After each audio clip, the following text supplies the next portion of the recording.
bienvenue au Théologos sur les juges, le deuxième cours. Merci à vous qui êtes devant vos écrans et merci surtout à ceux qui sont en présentiel. On peut s'applaudir ce soir. C'est une foule nombreuse, vous ne pouvez pas les voir, mais ils sont, je pense, à 450 à peu près. Les chiffres, moi, c'est ça. Alors, on est aussi Théologos, c'est un cours qui est donné à donc, l'école Théologos et à l'école EBL, où on peut retrouver, donc il y a un croisé. Ce cours sera sûrement prolongé par une partie sur on l'appelle le 13e juge, sur Samuel et sur les trois grands rois que sont Saül, David et Salomon. Sûrement une partie pour rajouter. Alors nous, on va essayer de le faire en 12 heures. Ce cours-là, j'ai peur qu'on dépasse, mais c'est pas grave. Mais le rajout, voilà, il y aura un 6 heures sur les livres de Samuel, on va dire les trois grands rois et Samuel lui-même. Voilà. D'ailleurs, on salue tous les Antibois qui nous regardent et avec qui on travaille, avec l'EBL d'Antibes.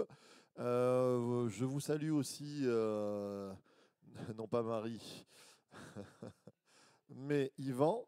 On était ce week-end, alors le cours sera dans quelques mois, mais là, nous, on était ce week-end avec Timothée sur MLK et vous avez le grand bonjour d'Yvan Carluère qui salue bien l'Église et c'était sympathique de voir aussi l'œuvre de Dieu qui, à Paris, et oui, à Paris, il y a des conversions, c'est fou, mais ça se passe aussi là-haut.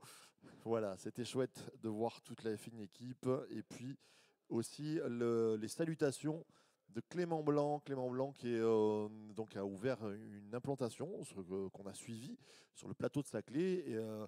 Je disais, je me réjouis parce que c'est un fruit de ma jeunesse quand on était responsable jeunesse sur Paris. Ce jeune est sorti un peu sous notre ministère. On a vu pousser quelque chose là. Et aujourd'hui, eh bien, il a ouvert en pleine université une église ça fonctionne depuis 5 ans. Il était venu ici faire des cours de théologie, je ne sais pas si vous vous rappelez, sur l'argent, l'homosexualité, l'écologie. Il vient d'écrire un livre sur l'écologie qui va être publié sur Excelsis. Enfin, voilà, c'est aussi un petit grand monsieur sur la théologie et c'est toujours bon de pouvoir discuter avec lui. Eh bien, il vous salue avec toute l'église de Paris-Saclay. Alors, les étudiants, on commence. Donc, on avait quitté les juges sur ce premier cours. Nous avions terminé sur la structure.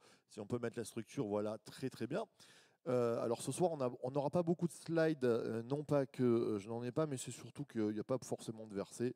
Et on va parler de 3 choses. Donc les thèmes qui sont représentés dans les juges ce soir. Donc on sera sur les thèmes. En gros, une chronologie aussi développée. Et si on a le temps, on commencera aussi les méchants dans les juges. Les méchants. J'aime bien les méchants. Un jour, je le dis, quand je serai à la retraite, j'écrirai un livre sur les méchants dans la Bible. C'est tellement important de regarder leur vie pour ne pas les imiter. Alors, on va commencer sur les thèmes qui sont à l'intérieur du livre des juges. Il y a des thématiques. Pourquoi, avant de vous raconter toute l'histoire des juges, on part sur les thématiques? Parce que ça va vous servir en tant que prédicateur, en tant qu'enseignant à l'école du dimanche, enfin à l'enfance, en tant que responsable jeunesse, en tant que chrétien, tout simplement. Quelles sont les thématiques que nous pouvons trouver dans le livre des juges et quelles sont les thématiques qui vont venir parler aussi à nos cœurs dans ce 21e siècle qui commence dans ce premier tiers du 21e siècle. Alors c'est parti. Premièrement, en thématique, et je pars toujours sur ce principe, l'ombre des choses à venir. D'accord? Vous vous rappelez ce verset de Paul, l'ombre des choses à venir, c'est-à-dire l'Ancien Testament vient nous parler de réalité du Nouveau Testament et vient nous parler de notre époque. Ça va, Corinne? Je t'ai pas perdu. Tu es là.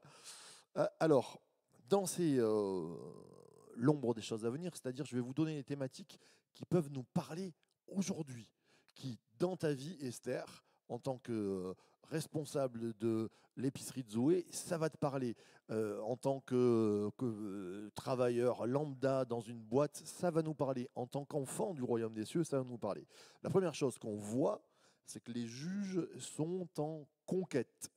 Le livre des juges, c'est le livre d'une conquête. C'est-à-dire il y a un pays à conquérir, un pays à prendre. Et je crois que spirituellement, voilà, là on a une thématique dans les juges. Les juges, la, le concret des juges, c'est on va faire une conquête. L'ombre des choses à venir pour nous, c'est qu'on doit conquérir, on doit faire grandir, on doit croître, on doit multiplier le royaume des cieux. Donc il y a une conquête. Alors notre conquête, elle ne se fait pas avec les épées, mais quoique avec l'épée de l'esprit. Merci. Galates 5, 22, les fruits de l'esprit. Non, là c'est Éphésiens 5, les armes, pardon. Les armes de l'esprit, ce qui nous est donné, l'épée de l'esprit, on va conquérir. Bien sûr, c'est un royaume d'amour. C'est là où souvent il faut toujours faire attention. La parole de Dieu nous dit, vous n'avez pas à combattre contre la chair et le sang, mais contre tout esprit méchant, tout plan diabolique, toutes ces choses-là. Sauf que les hommes, je ne sais pas pourquoi, on est toujours en train de chercher la bagarre, et ça nous va bien, la bagarre, et on se chamaille contre la chair et le sang. Et ça, c'est le plan du diable premier. C'est-à-dire qu'il va nous faire revenir à l'époque. Il va nous faire revenir au temps des juges, et on peut avoir honte quand même, l'Église, d'avoir fait des croisades, même si c'était sous un plan politique, tout ça, ça a été au nom de Dieu, où on est parti derrière. On peut avoir honte, certains me disent c'est les cathos, euh, on peut avoir honte de George W. Bush qui a dit on part en Afghanistan pour mettre le royaume des cieux en place parce que Dieu nous a donné une nation chrétienne. Voilà, bam pour les évangéliques, bam pour les cathos, on s'en prend plein tous dans la tête. Voilà notre problème. Quand on part avec la mauvaise ombre des choses à venir, Dieu nous a dit, vous allez être un peuple d'amour, c'est par l'amour que vous allez amener. Donc notre conquête, elle se fait par l'amour. Mais on a à conquérir. On a à conquérir, à faire trembler pas faire trembler, à faire tomber les murs des Jérichos spirituels et toutes ces choses-là. Alors, je ne vais pas rentrer là-dedans, mais c'est très intéressant de regarder les juges, comment ils ont agi, comment ils sont montés. On verra par exemple Éhoud, qui est le premier juge de Benjamin, qui va face à un roi qui est gros, gras, énorme et que personne ne peut toucher, mais lui, il va le toucher avec une épée spéciale et on verra ça. Et je crois que ça va nous parler. Tout ce qu'on va trouver dans les juges, ça vient parler d'une réalité spirituelle, d'une intelligence que Dieu nous donne. Parce que dans la conquête, qu'est-ce qu'il faut? Il faut une intelligence renouvelée, il faut du courage. Quand notre cher Barak va voir Déborah, il a, on sent qu'il ne monte pas sans elle. Il ne sait pas qu'il a peur. Il a besoin de l'autorité spirituelle. Et c'est très intéressant. C'est-à-dire que nous ne pouvons conquérir sans la soumission à l'autorité spirituelle, sans qu'on ait une soumission entre nous. Et on a vu, et c'est dramatique, des fois des églises exploser parce qu'il n'y a pas de intersoumission. Ça part en vrille et ça va dans le décor. Alors on peut parler de conquête, on peut parler d'occupation. Les juges, c'est quand même une occupation. C'est-à-dire qu'ils vont occuper le terrain, ils vont conquérir, mais ils vont occuper. C'est-à-dire ils vont prendre place, ils vont construire et ils vont dire on est dans la place. Et alors l'occupation pour nous aujourd'hui, ça a un mot un petit peu négatif après la Seconde Guerre mondiale, bien sûr. Mais je crois que le royaume des cieux, voici, Jésus a dit, le royaume des cieux s'est approché. Et je crois que on ne s'appelle pas l'église source de vie, de church, pour rien. De church to be, c'est les juges. C'est on occupe la place. On est dans la place. Si l'église n'est pas reconnue, alors oui, attention, petite exception, l'église brille, oui. Et dans les pays en Chine, tout ça, c'est sûr que si tu vas sur la place publique, tu vas briller 5 secondes. Ça, c'est des états d'exception, c'est-à-dire quand il y a la guerre contre toi, tout ça. Mais l'Église, je crois, elle doit avoir cette thématique d'occupation. On n'est pas caché, on occupe le terrain et dans toutes les sphères de la société. Et ça, c'est important. L'occupation, elle ne s'est pas faite que avec les armes, elle s'est faite en travaillant les champs, en construisant des maisons, en faisant des enfants, en déménageant de lieu en lieu, en faisant une expansion. C'est une occupation et une expansion. Eh bien, c'est pareil, l'évangile, je crois. Alors, certains nous diront, qu'est-ce que c'est c'est presque dangereux ce que tu es en train de dire. Non, je crois que l'amour, ça doit se propager comme une traînée de poudre. Et c'est là où on n'est pas là pour faire du chiffre. Il faut toujours faire attention. Dans l'expansion même, des fois, on se trompe. Notre expansion n'est pas faire du chiffre, entre guillemets, bien qu'on se réjouit de tous les baptêmes et de toutes les conversions.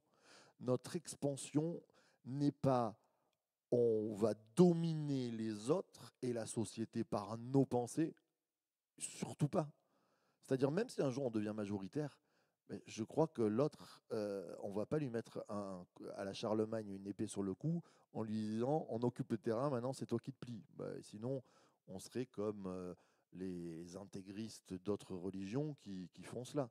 Non, on est toujours dans la liberté, on est toujours dans l'amour. Notre expansion, c'est une expansion d'amour. Et c'est là où il ne faut pas se tromper. C'est-à-dire que là où il y a la haine, l'amour va grandir. Là où il y a la peur, eh bien, nous, on va mettre la paix. Là où il y a les pleurs, on va mettre la joie. C'est ça l'évangile. C'est grandir et c'est occuper toute la société comme ça. Je crois que notre société a besoin de joie, notre société a besoin de lumière, notre société a besoin de paix. Et ça, il n'y a que l'Église qui peut l'amener à la vraie paix. On est les ambassadeurs, rappelez-vous, on est appelés les ambassadeurs. Ok, occupation. Donc vous voyez, dans les juges, vous prenez l'occupation et vous dites comment ils ont occupé le terrain. Eh bien, il va y avoir des réalités.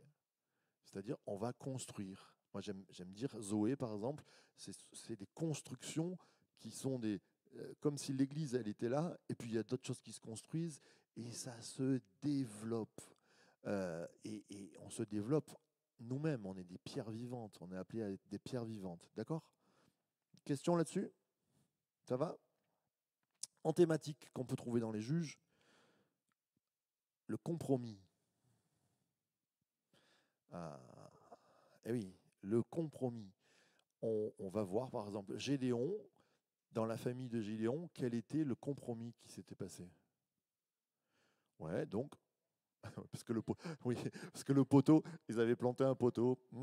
Oui, non, mais on le sait, on le sait. L'idolâtrie, c'est-à-dire ils avaient mis d'autres dieux au sein. Dieu avait dit, vous n'avez qu'un seul Dieu, vous relisez Exode, les 10 commandements, tu n'auras qu'un seul Dieu, tu n'adoreras qu'un seul Dieu. Eh bien, il y a du compromis. Et on voit le compromis, là, il y a de l'idolâtrie. On peut parler de beaucoup de choses. Hein. Il y a beaucoup de. On verra dans toute l'histoire des juges, il y a toujours une phase où le compromis arrive, c'est-à-dire où on va se tromper de combat, où on va se tromper de but. On le voit avec Gédéon aussi. À un moment donné, quand il gagne, il dit on va faire j'ai plus le mot qui me vient, comme un bouclier d'or qu'on va mettre, et quand on verra ça, on se rappellera que Dieu a été grand. Et tout le monde, lui-même, il a lutté contre l'adoration à des choses païennes. Eh bien, les gens vont voir cet éphod, c'est ça, l'éphod d'or, et quand ils vont la voir, ils vont commencer à l'adorer, ils vont faire un culte à l'éphod d'or. Et ce qui était positif est devenu négatif. Et ça, c'est super bon pour nous. C'est-à-dire que quand tu prêches sur le compromis, eh bien, tu vas voir les juges et tu te dis, même quelque chose de spirituel, même une victoire de Dieu peut devenir une idolâtrie. Parce que nous, on voit toujours les choses grossières, l'idolâtrie à Marie, l'idolâtrie Mais il y a des choses infimes, des victoires peuvent devenir des idolâtries dans nos vies. Nous pouvons devenir notre propre idolâtrie. Alors on pourrait voir Samson, je ne l'explique pas comme ça, mais à un moment donné, Samson, peut-être qu'on pourrait expliquer qu'il s'est senti trop fort et que, voilà, des compromis dans nos vies. Ça va? Donc vous allez trouver toutes ces thématiques-là. Quelle est l'une des plus grandes thématiques de l'ère chrétienne? Ouais. la grâce, l'évangélisation, mais la grâce. Et là, tu vas me dire, ben, la grâce, c'est le Nouveau Testament. Que nenni! Fouiller la Bible et tu te mets dans Juge, mais c'est un livre de grâce. C'est-à-dire, les gens font n'importe quoi, ils font des bêtises énormes. S'il n'y a pas de grâce, t'as beau demander pardon, si Dieu n'est pas grâce, il dit justice soit faite, vous êtes rasés. Non, qu'est-ce qui se passe? Il crie à l'Éternel et Dieu, son cœur se laisse attendrir, il a la grâce et il amène le libérateur. D'accord? Donc les juges, mais relisez les juges avec... D'ailleurs, vous avez commencé à relire le livre des juges? Qui c'est qui a dit en entier là-bas? Bravo, c'est bien. Pour ceux qui ne l'ont pas fait, je ne vais pas vous crier dessus sans grâce. Je vais vous dire, lisez-le, vous allez voir comme c'est bon. Lisez-le avec les thématiques que je suis en train de vous donner là ce soir. Reprenez. Il y a de la grâce dans le livre des juges. Ils crièrent à l'Éternel, et l'Éternel se souvint, et l'Éternel les libéra, et l'Éternel leur donna 40 ans de paix. C'est pas de la grâce, ça? Bien sûr qu'avant le Christ, il y avait la grâce. D'ailleurs, le Christ était là. L'ange de l'Éternel. Oui.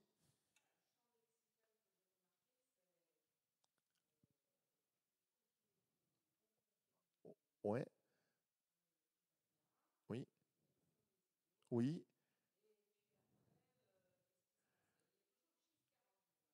Oui. Alors, il y a un champ lexical de conquête, de on fait les idiots, pour reprendre tes mots, et puis après, on pleure, et quand on pleure à Dieu, et là, le Seigneur agit. Tout à fait.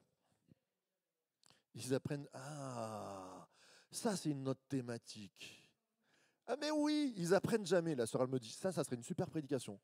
Tu fais une prédication, tu prêches sur les juges, il dit on n'apprend jamais. Et tu dis ben, nous-mêmes, dans nos vies, mais punaise, on n'apprend jamais, on dirait. Des fois, on est voué aux mêmes échecs. Eh bien, il y a à travailler là-dessus. Et je crois qu'on peut travailler. Ces exemples négatifs nous amènent à dire dans nos vies, on va avancer. Amen. Ça s'arrange avec la vie. Ouais, je sais pas toujours ça, hein. J'ai une petite expérience pastorale, je peux te dire que des fois chez les anciens, ça s'arrange pas forcément. Je suis méchant. Euh, là, je vais vous donner une thématique pas du tout à la mode. Mais quand je dis pas du tout à la mode, non, l'obéissance était à la mode ce dimanche. La fidélité. Mais non, ça c'est bien ça. Alors, dans l'Église, souvent, moi j'entends, et attention, je vais me faire jeter des cailloux, Dieu est bon, il n'envoie pas le malheur. Eh bien, la Bible, quand tu la lis, et je vais vous parler de la thématique, la rétribution, il y a une thématique de rétribution. Aujourd'hui, dans notre siècle, où la bienveillance, en fait, on parle tout le temps de bienveillance, même si on est méchant, la bienveillance, c'est vraiment le truc, c'est biblique, hein, la bienveillance, mais on l'a mis à tous les râteliers. Et la rétribution, c'est l'idée que quand tu fais mal, ben, il y a une justice. Et à un moment donné, eh bien, tes actions vont amener des conséquences. C'est ça la pensée de la rétribution. Eh bien, je crois que c'est toujours le cas. Et même si Dieu est bon, Dieu est juste. Alors, bien sûr que dans Jacques, il nous est dit que Dieu n'a pas la pensée du mal, que c'est pas Dieu qui envoie le mal, mais il permet, et on le voit dans, enfin, quand nos amis israélites y pêchent, qu'est-ce qu'il envoie? Des peuples étrangers. Il envoie des ennemis. Et quand les ennemis sont là, ben, ça va les amener à la repentance. Je crois que dans nos vies, il y a des épreuves, alors des fois on s'y met tout seul, mais qui sont permises aussi parce qu'on s'éloigne et il nous faut faire attention. Il y a une rétribution. Et la rétribution implique, quand je fais le mal, je choisis le chemin du mal, eh bien, je vais vers le chemin de la mort. Mais quand je choisis le bien, il y a une rétribution positive. Et je crois que Dieu nous donne la vie et la vie en abondance. Et c'est quand même pas rien. Et bien ça, cette thématique-là, quand tu te sers des juges, de dire, regarde, quand tu te repens, que tu cries à l'Éternel, ça roule pendant 40 ans, 2 fois 40 ans, 80 ans, quelquefois. Eh bien dans nos vies, quand on se repent, c'est-à-dire repentir, je vous rappelle la définition, changer d'avis. Quand je change d'avis, que je dis « Ah non, ce chemin, c'est pas bon, ça plaît pas à Dieu, c'est pas bon pour moi », même si eh bien, je vais demander à Dieu son secours, eh bien, vous allez voir que ça va tourner dans votre vie. Et d'ailleurs, dans la rétribution, il y a aussi la libération. On pourrait parler de ça, je pourrais parler de ça pendant des heures. Mais Dieu, il n'y a pas un ennemi dans les juges qui tiennent. C'est-à-dire quand il y a les pires ennemis et que le peuple est dans la pire faiblesse, enfin Gédéon, ils sont vraiment mal. Et quand Gédéon va combattre, il se lève une armée avec lui, il dit allez, venez tous avec moi. Et Dieu lui dit trop nombreux, une fois, trop nombreux, deux fois. Il se retrouve à 300. 300 face à des milliers. C'est-à-dire ils sont cuits. C'est comme si là, notre petit groupe, on va attaquer, je sais pas, la Russie. Non, mais c'est vraiment ça. Hein. C'est voilà, allez, on y va. Ouais, super. Ben, Dieu donne une grande victoire. Et la libération, pourquoi il y a ça? Mais c'est super important dans les juges de lire ça. Parce que ça te rappelle que Gédéon, il a la victoire pas par ses forces. Il lui montre qu'il est tout petit, mais que sa force, elle est dans l'éternel. Donc il y a des grandes choses qui combattent ta vie. Il y a des grands ennemis dans ta vie. Je prêche là, ça y est, je suis parti, c'est les juges, c'est fini. Alléluia, lève la main. Mais mais c'est super impactant. Il n'y a rien, il n'y a aucun ennemi qui ne puisse empêcher le plan de Dieu quand le peuple se lève, se repent et dit « Nous sommes ton peuple ». Ben, c'est fini. Ben voilà. Tu te lèves, tu te repens, tu dis « Seigneur Jésus, il y a des choses que je n'arrive pas à combattre dans ma vie personnelle ou extérieure. Je me repens, mais je veux que ça aille de l'avant. » Et bien ça marche. J'aimerais entendre un grand Amen. Amen. C'est bon tout ça. Hein. C'est vrai. J'ai l'ancien, Jean Caillou, qui nous dit c'est vrai, donc c'est bon, j'ai l'approbation. Amen. Amen, c'est vrai. Je continue sur une dernière thématique, je pourrais en sortir des dizaines, mais celle-là, elle est bien. Une action surprenante qu'on pense toujours pour le Nouveau Testament et pas pour l'Ancien. Allez, une thématique qu'on se dit, bah ça c'est le Nouveau Testament. On a vu la grâce, oui, ok. Autre chose? Là, la rédemption.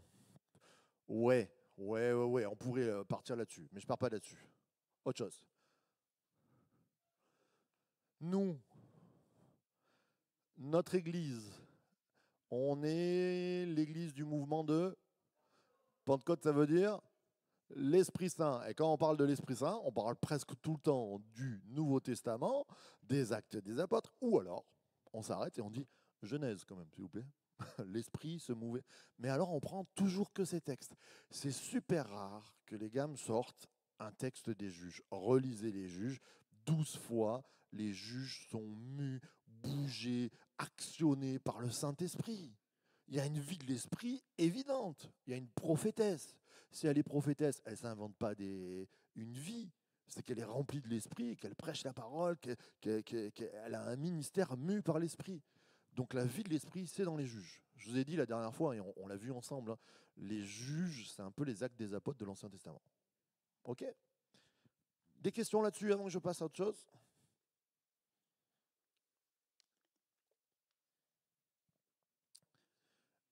À propos de cette vie de l'esprit, oui. Ah ben oui, c'est pas uniquement dans les juges, ça commence. Oui, mais ce que je dis, c'est que souvent, on utilise peu le livre des juges. Quand on va parler, pour moi, les prédications que j'ai entendues des livres des juges, toute ma sainte jeunesse. Samson, c'est un méchant, il ne faut pas aller voir les prostituées, il ne faut pas aller voir les filles, il ne faut pas faire n'importe quoi avec les filles, et vous n'êtes pas gentil, alors vous serez comme Samson, on vous crèvera les yeux. Ah, le super évangile. Qui c'est qui lève la main pour donner la vie à Jésus? Moi. Non, mais Samson. Alors, non, oui, il y a Gédéon. Gédéon, on l'utilise à 8000 fois par an, ça c'est sûr. Mais après, on va voir, le livre des juges, c'est pas que ça. Il y a une vraie vie de l'esprit. Et par exemple, quand je n'ai jamais entendu une prédication sur Samson qui parlait de l'action de l'esprit, j'ai toujours entendu du négatif sur Samson, alors que c'est le juge qui est le plus mu par l'esprit 4 fois. Donc, pardon? Tu parles tout seul. Ça y est, il parle en langue. Non, pardon. C'est très charismatique ce soir, je ne sais pas ce qui se passe. Amen. Alors, on va partir sur une autre thématique, une thématique importante. Euh, J'allais dire, c'est la thématique principale de Dieu. Dieu a un peuple.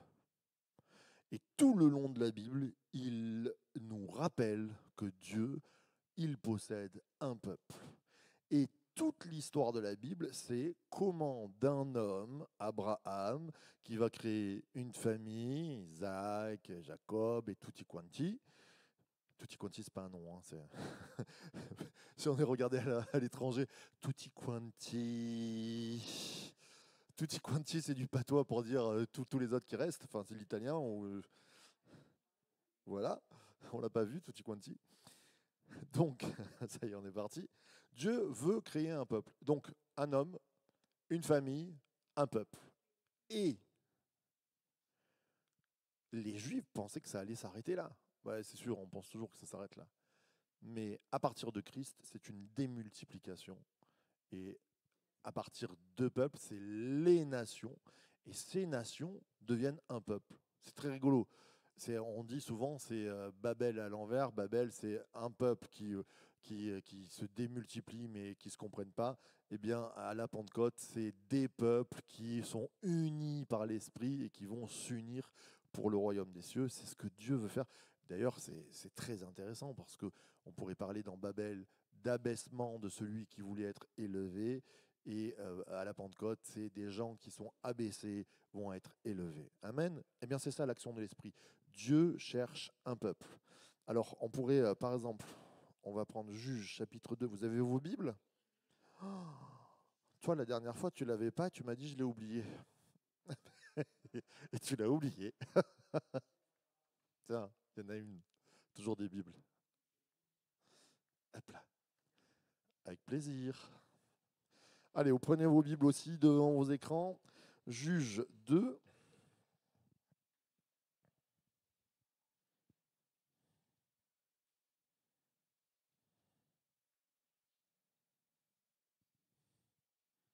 Qu'est-ce qu'il y a?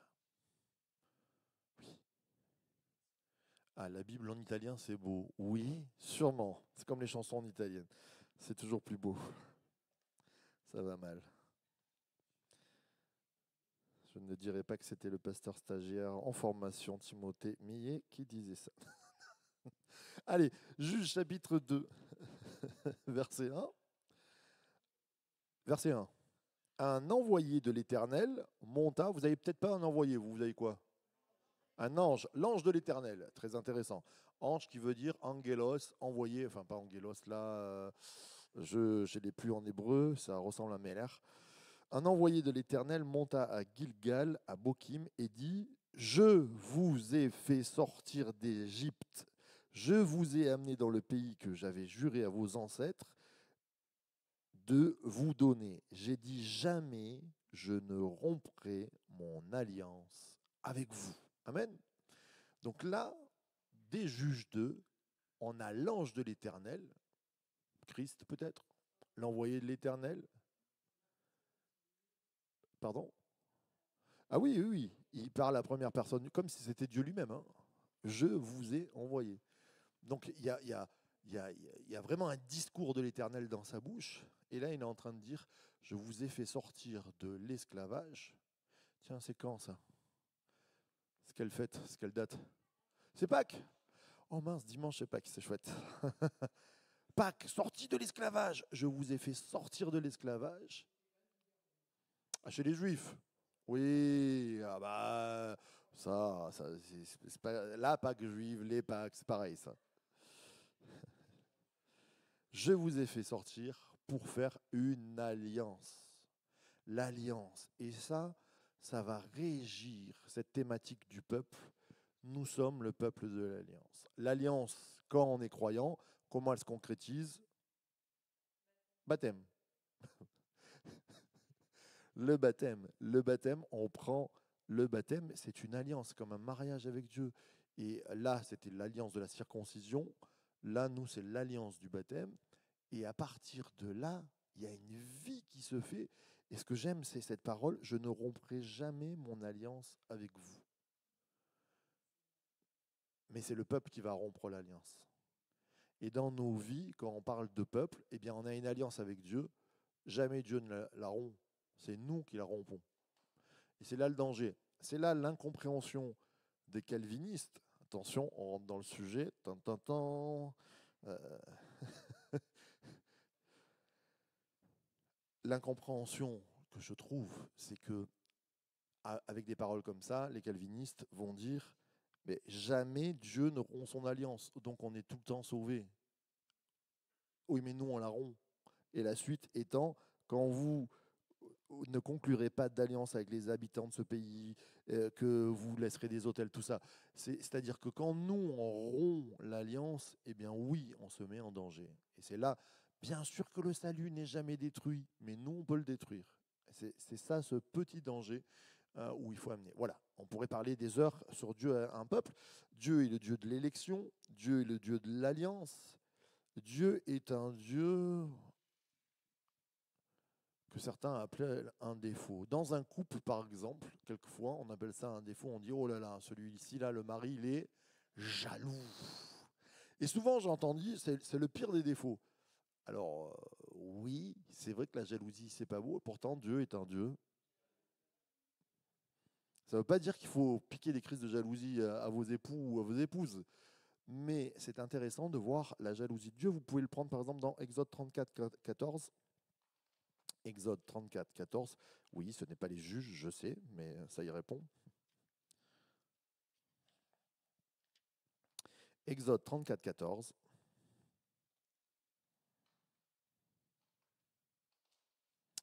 C'est bon, on l'avait?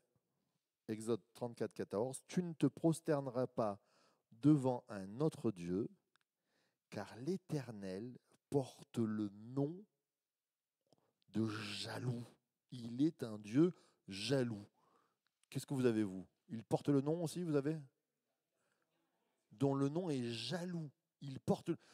Donc, et des fois, j'ai même entendu des chrétiens dire non, mais la jalousie, c'est sûr, ça ne vient pas de Dieu. Attention à ce qu'on met derrière la jalousie. C'est-à-dire, si on rentre dans une psychopathie et tout le temps soupçonner le mal, ça ne vient pas de Dieu. Mais la jalousie, quelle est la jalousie de Dieu? Dieu a une alliance. Et quand quelqu'un va se mettre en adultère, aller draguer d'autres dieux, eh bien Dieu, son nom devient jaloux. C'est fou. Pardon? Ouais, une sainte jalousie. Une jalousie. On comprend que Dieu, et dans des versets, il dit, il y a comme un feu qui monte en Dieu. Pourquoi je vous parle de ça? Parce que vous avez vu, euh, il dit, c'était quel verset? 34, 14? Ouais, c'est ça. Tu ne te prosterneras pas devant notre Dieu.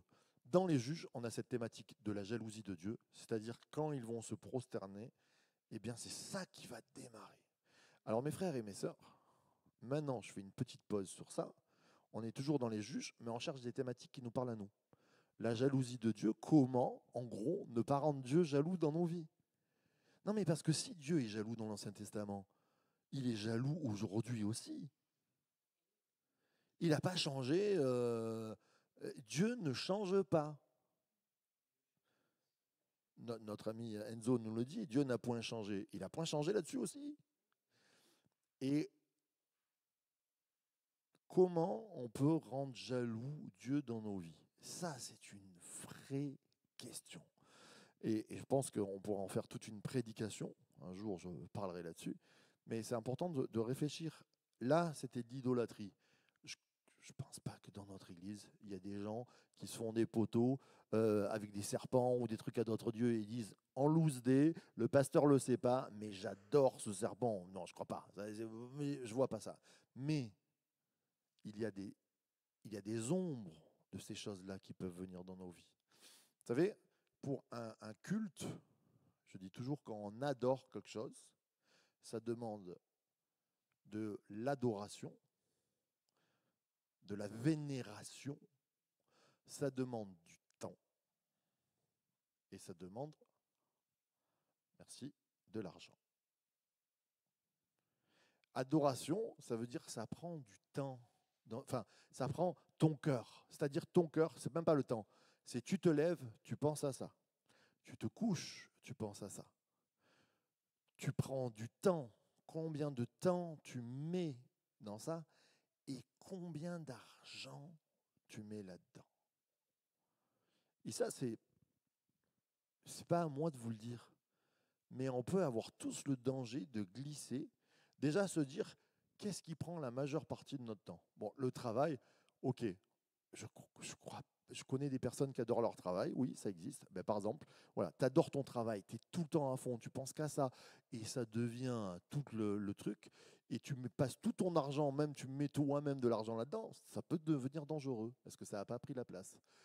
Qu'est-ce qui va prendre? Je ne sais pas. Le foot, mais voilà, un loisir. Vous avez des gens, ils respirent foot, ils se lèvent foot, ils sont à crédit au foot.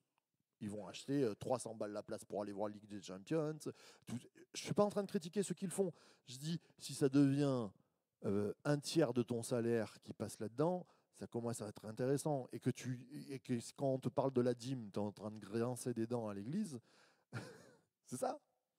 Qu'est-ce qui prend ton temps, ton cœur? Eh bien ça, là, Dieu est un Dieu jaloux. Je suis sûr qu'on a des choses qui peuvent déclencher la jalousie de Dieu dans nos vies. Et eh bien, je ne veux pas vous faire peur ce soir. Je dis juste que quand Dieu est jaloux, ça ne se passe pas forcément bien. Bonne thématique de prédication. Des questions là-dessus? Ça va? Non. Ouais, c'est vrai. Hein. Comment ne pas allumer la jalousie de Dieu dans ma vie? Non, mais parce qu'on dit toujours, Seigneur, comment faire lever le Seigneur? Comment recevoir la gloire de Dieu? Recevoir les... Ouais, il y a des choses qui... Attention. Allez, je passe. J'aimerais prêcher sur ça ce soir. Après, c'est tellement bon. La bénédiction. Là, il y a une thématique. Dieu a un peuple et parce qu'il est jaloux, il a une alliance de bénédiction. Moi, des fois, j'aime bien écouter les personnes jalouses quand ils font des scènes. Je ne dis pas que c'est bien, attention, mais les personnes, quand elles font des scènes, elles disent « Mais je t'ai tout donné !» Eh bien, il y a une part de ça en Dieu. Je crois que la jalousie de Dieu, elle est « Je t'ai tout donné ». Et il y a une loyauté entre toi et moi. On a fait alliance. C'est pas rien. Je crois qu'on doit être des gens loyaux. On pourrait parler, voilà, Dieu a un peuple, le peuple est loyal. Est-ce qu'on est loyal dans nos vies? Est-ce qu'on honore celui qui nous ont honorés? Est-ce qu'on honore ceux qui nous honorent? Est-ce qu'on bénit ceux qui nous ont bénis? Et est-ce qu'on est en loyauté avec Dieu? C'est super fort cette thématique-là. Elle vient nous prendre, enfin moi, pour moi, ça. Et la bénédiction de Dieu, elle dépend de ça. C'est-à-dire Dieu s'engage et dit, je te donne tout. À la croix, Jésus, quand il meurt pour nous, il dit, je te donne ma vie, je souffre pour toi, et qu'est-ce que je dis? Tout est accompli. C'est super bon. Ah, et un petit appel du Seigneur, c'est le Seigneur qui téléphone? C'est qui? Ah, c'est pas le pasteur en formation, c'est la femme de l'ancien pasteur.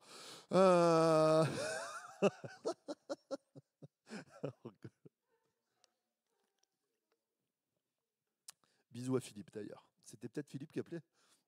Non.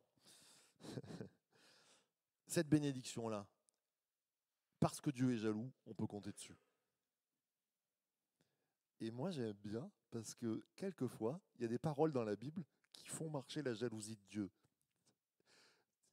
Entre guillemets. Non, mais j'aime ce côté, je pousse un peu, hein, mais quand une femme a un mari jaloux, elle sait comment le faire marcher. Eh bien, la Bible nous donne des clés avec Dieu. À cause de ton nom. Cette parole, elle est folle, moi, je trouve. À cause de ton nom. Je sens bien Dieu dire, ouais, c'est vrai, on a une alliance. Lui, il me rend la loyauté. Il me rend fier. C'est ça l'adoration à notre Dieu. L'adoration à notre Dieu, je vais vous donner un secret. C'est pas être étalé sur place pendant des heures et passer toute sa vie à prier, tout ça. Non, c'est que dans ta vie, quand tu as un choix à faire et que tu sens que c'est en train de pincer, la véritable adoration, c'est dire je choisis pas celui-là, je te choisis toi. J'ai choisi ton. C'est ça la véritable adoration, mes frères. Ça, c'est le secret. Des fois, on entend oui, oui, moi j'ai une vie de louange, j'ai une vie d'adoration, j'ai une vie de ça.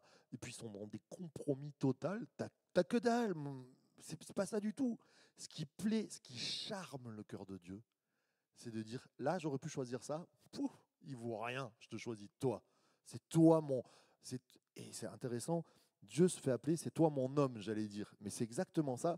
Dieu a dit, tu m'appelleras ton Baal, tu m'appelleras ton mari, tu m'appelleras ton homme. C'est-à-dire, on a une alliance. D'ailleurs, nous sommes l'épouse de Dieu. Et là, ça déclenche une bénédiction. Voilà, je vous donne ces clés-là dans vos vies. C'est pas écouter du Hillsong et chanter 8 heures de Hillsong qui va faire que vous êtes des adorateurs. C'est bien. Mais vous êtes des adorateurs parce que votre choix, il montre à Dieu que vous êtes loyal. Ça s'appelle l'obéissance. Non. Eh bien, moi, je ne dirais pas que c'est l'obéissance là. Alors, j'aime l'obéissance, hein, mais moi, l'obéissance dans ma vie, il y a des fois où je n'ai pas envie et je ne le fais pas par bonheur. C'est c'est un choix, c'est la passion, je dirais. C'est-à-dire, parce que je suis passionné de ma femme, je ne vais pas regarder d'autres femmes. Et c'est pas par obéissance parce qu'elle m'a dit, Marc, dans la rue, quand l'été vient, s'il y a des filles en bikini, je t'interdis de les regarder. Ben, tu vois, et tu roules comme ça parce qu'elle me l'a dit, je ne vais pas regarder. Mais non, tu roules en voiture, tu dis, ma femme, c'est mon canon à moi, c'est ma passion à moi, et je ne vais pas souiller mes yeux à regarder autre chose parce que je suis loyal, parce que c'est mon alliance. Voilà. Et je crois qu'il y a de la passion. Il y a de l'obéissance, mais il y a aussi de la passion. Il n'y a pas que de l'obéissance, je dirais. Amen. Allez, je passe sur Dieu et un peuple. Il y a la bénédiction, il y a l'affrontement, il y a la grâce, il y a toutes ces choses-là. On pourrait rentrer dans toute la thématique du peuple. Je t'aime, Jean Caillou. D'autres thématiques, c'est par exemple dans les juges, vous pouvez trouver des héros et des héroïnes de Dieu.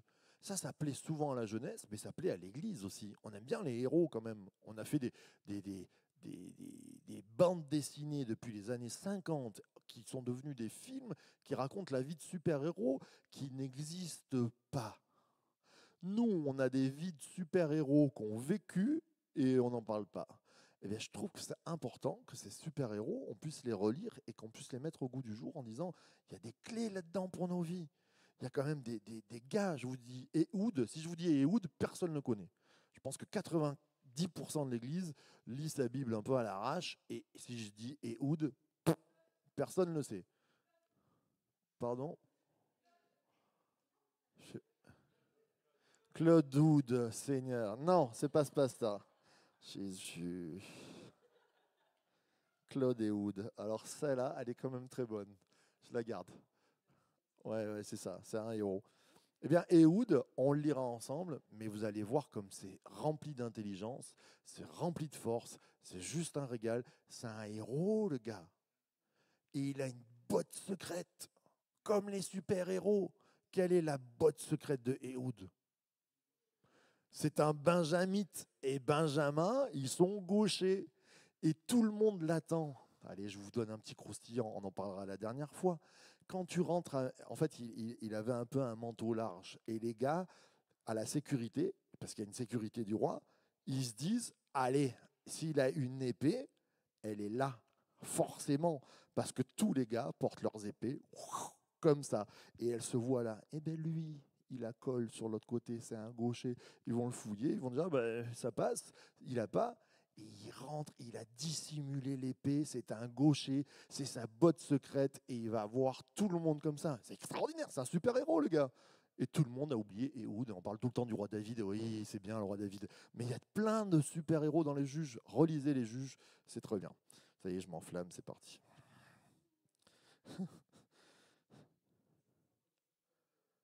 Il n'y avait pas comme j'aime. Oui, le roi, il connaissait pas comme j'aime, c'est clair. Ouh. On verra pourquoi. Chapitre 13, verset 5 des Juges.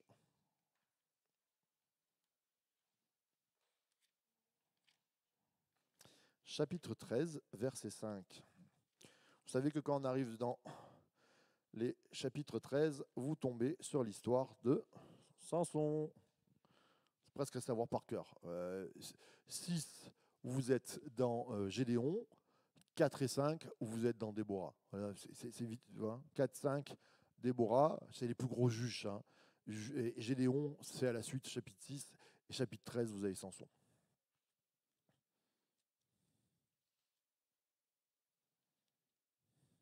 Alors,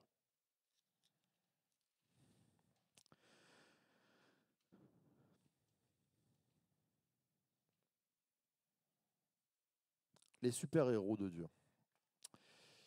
On va commencer à partir de verset 13, verset 2. Il y avait un homme à Tsoréa, du clan des Danites, qui s'appelait Manoach. Sa femme était stérile, oui, Manoach pour certains, mais ça se dit Manoach. Sa femme était stérile et n'avait pas d'enfant. L'ange de l'Éternel apparut à la femme et lui dit, te voici stérile, sans enfant. Eh bien, c'est triste pour toi. Non, pas du tout. T'imagines? Tu deviendras enceinte et tu mettras au monde un fils. Maintenant, fais bien attention de ne boire ni liqueur forte et de ne rien manger d'impur, car tu vas devenir enceinte et tu mettras au monde un fils. Le rasoir ne passera pas sur sa tête parce que cet enfant sera consacré à Dieu dès le ventre de sa mère, celui qui commencera à délivrer Israël de la domination des Philistins. Tant, tant, tant, tant. Amen. Non mais là on a une histoire. Et on a, dans Samson, les gens ils passent sur Samson comme ça. On a la même histoire, presque mot pour mot, que Jésus. Il y a une apparition, un ange, il va voir une femme. Alors, ça c'est intéressant. Dieu fait toujours naître des stériles, sauf pour Jésus. Mais ce qui est intéressant, c'est qu'elle n'est pas stérile, Marie, mais elle est plus que stérile. Elle n'a pas connu d'homme. C'est un truc encore plus fou. Donc, mais c'est toujours ce procédé-là avec Dieu, c'est-à-dire que d'une terre qui ne doit pas porter quelque chose, il va amener la délivrance. Oh, mon Dieu, cette thématique-là. Mais du désert, il fait sortir une forêt, il fait sortir un peuple. C'est juste wow. Pourquoi je vous parle de ça? Parce que les héros, on est dans la thématique les héros et les héroïnes, eh bien, Dieu les choisit. Il y a un choix. Mais là, tu peux partir sur une prédication en 3 points. Dieu t'a choisi, même si tu sors d'une famille stérile, même si il y a des grands ennemis face à toi, le Seigneur t'a appelé pour devenir un libérateur. Là où tu es, là les gens disent Amen, ils lèvent la main, ils viennent à l'appel, ils disent mais Alléluia, mais c'est ça la vie. Il y a des super-héros dans les juges. Amen. Je m'arrête. Il y a des appels, regardez, 6, donc juge 6, on tombe sur Gédéon, très bien. Juge 6, 12. L'ange de l'Éternel, juge 6, 12. L'ange de l'Éternel lui apparut et lui dit, l'Éternel est avec toi, vaillant héros. Il lui dit, Dieu fait naître des héros. Et là, je vous arrête tout de suite, on relève la tête. Cette thématique importante. Quand Dieu dit, sa main l'accomplit. Rappelez-vous comment il a créé le monde. Il a créé le monde avec ça. On le redit, Dieu a créé le monde avec ça. Donc quand il déclare à Gédéon, tu seras un héros, il n'est pas un héros. C'est un nul, Gédéon. Mais parce que Dieu le dit, il crée en lui le héros. Mais tu fais une prédication formidable là-dessus. Non, mais c'est extraordinaire. Quand Dieu déclare sur ta vie que tu es un héros, et il le déclare. Parce que Jésus, quand à la croix, il dit tout est accompli, c'est que pour tous ceux qui croiront en Christ et en Dieu au travers de Christ, nous avons l'accomplissement de cette parole de Gédéon. Je prends l'héroïsme de Gédéon et de tous les héros de Dieu, c'est capable pour moi, c'est accompli. J'ai l'héroïsme de Christ, le super-héros qui vient en moi, on devient des petits Christ, des chrétiens, et c'est fabuleux. Et j'aimerais entendre un grand Alléluia quand même là. Non, mais c'est fou cette histoire quand même. Donc Dieu, quand il appelle quelque chose, ça le devient. Il appelle Gédéon à être un héros, il devient un héros. Mon frère, ma sœur, reprends l'accomplissement de Christ. Toutes ces paroles, elles sont pour nous. C'est formidable. Moi, ça me met la chair de poule. On va bientôt prendre la pause dans quelques minutes. Dans les héros, ils communiquent, ils donnent des dons de puissance. Par exemple, on va prendre au chapitre 15. Alors, qu'est-ce que c'est au chapitre 15, verset 15? C'est Samson, sûrement. Et oui. 15, verset 15.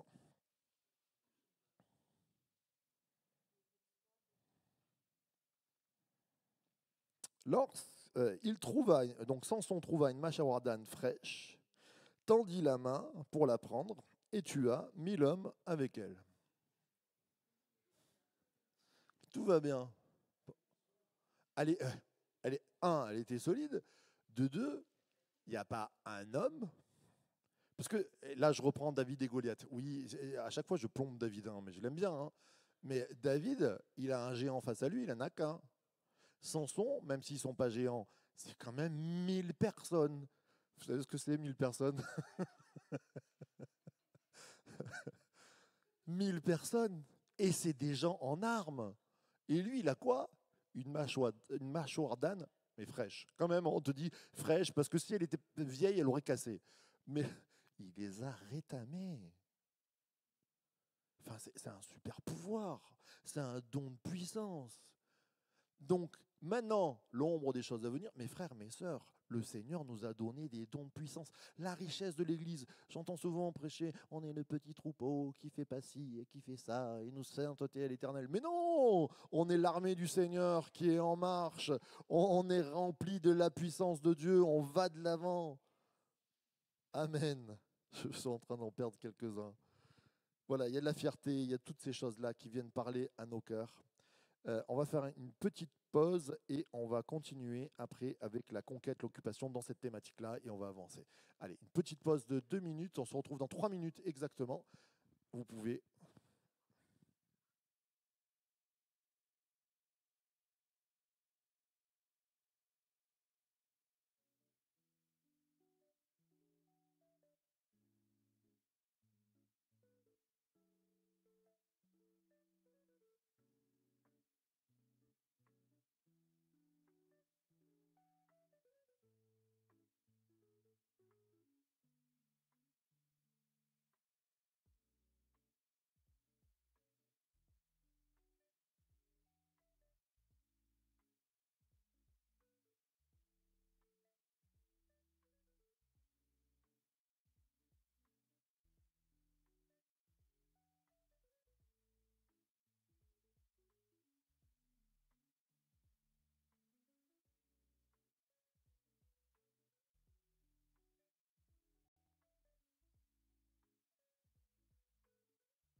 Voilà, c'est reparti pour le livre des juges, notre deuxième cours. Donc il y avait une question à l'intercours qui m'a été posée par notre chère Esther, qui me disait, est-ce que Dieu approuve tout ce que les juges ont fait? Et je lui ai répondu, eh bien, il faut lire le livre des juges et prenez des notes. Mais, non, mais c'est vrai, prenez des notes, c'est important. Ça, c'est des questions, par exemple, relisez le livre des juges, en tout cas au moins la vie des juges, et regardez ce que Dieu dit. Parce que je peux vous dire que quand il n'est pas d'accord, par exemple dans Exode, quand il va voir Moïse et qu'il lui dit, écoute, il n'est pas circoncis, ton fils, ça va mal se passer, ça, voilà, on a su que Dieu n'était pas très content. Quand il y a eu une révolte avec Corée, je peux vous dire que Dieu l'a fait savoir. Eh bien, avec les juges, il n'y a pas cette désapprobation aux actions qui nous semblent étranges. C'est pour ça que je pense qu'il est important de relire ces actions en regardant pourquoi Dieu ne dit pas que c'est mal. Et c'est ça qui est important. Si normalement Dieu il est assez grand pour dire là c'est pas bien, je condamne. Il condamne pas ses actions, ben, il y a un problème. C'est où je comprends mal, et c'est peut-être ça. Il faut avoir ce deuxième regard. C'est exactement, par exemple, je vous donne un tout petit exemple, on y reviendra. Samson, à chaque fois, on parle Samson, il est chez une prostituée. Oh, mon Dieu, qu'est-ce qu'il a fait là-bas, tout ça. J'ai jamais entendu une prédication, enfin j'ai entendu des prédications sur les deux espions qui sont rentrés à Jéricho, qui étaient cachés chez une prostituée. J'ai jamais entendu un prédicateur dire ils ont passé une nuit super cool avec les prostituées, et puis ils étaient dans le péché, mais ben, jamais de la vie. Ils se sont cachés là-bas. Et ben Samson, il ne nous a pas dit qu'il a fait joyeuse et brillante vie chez la prostituée.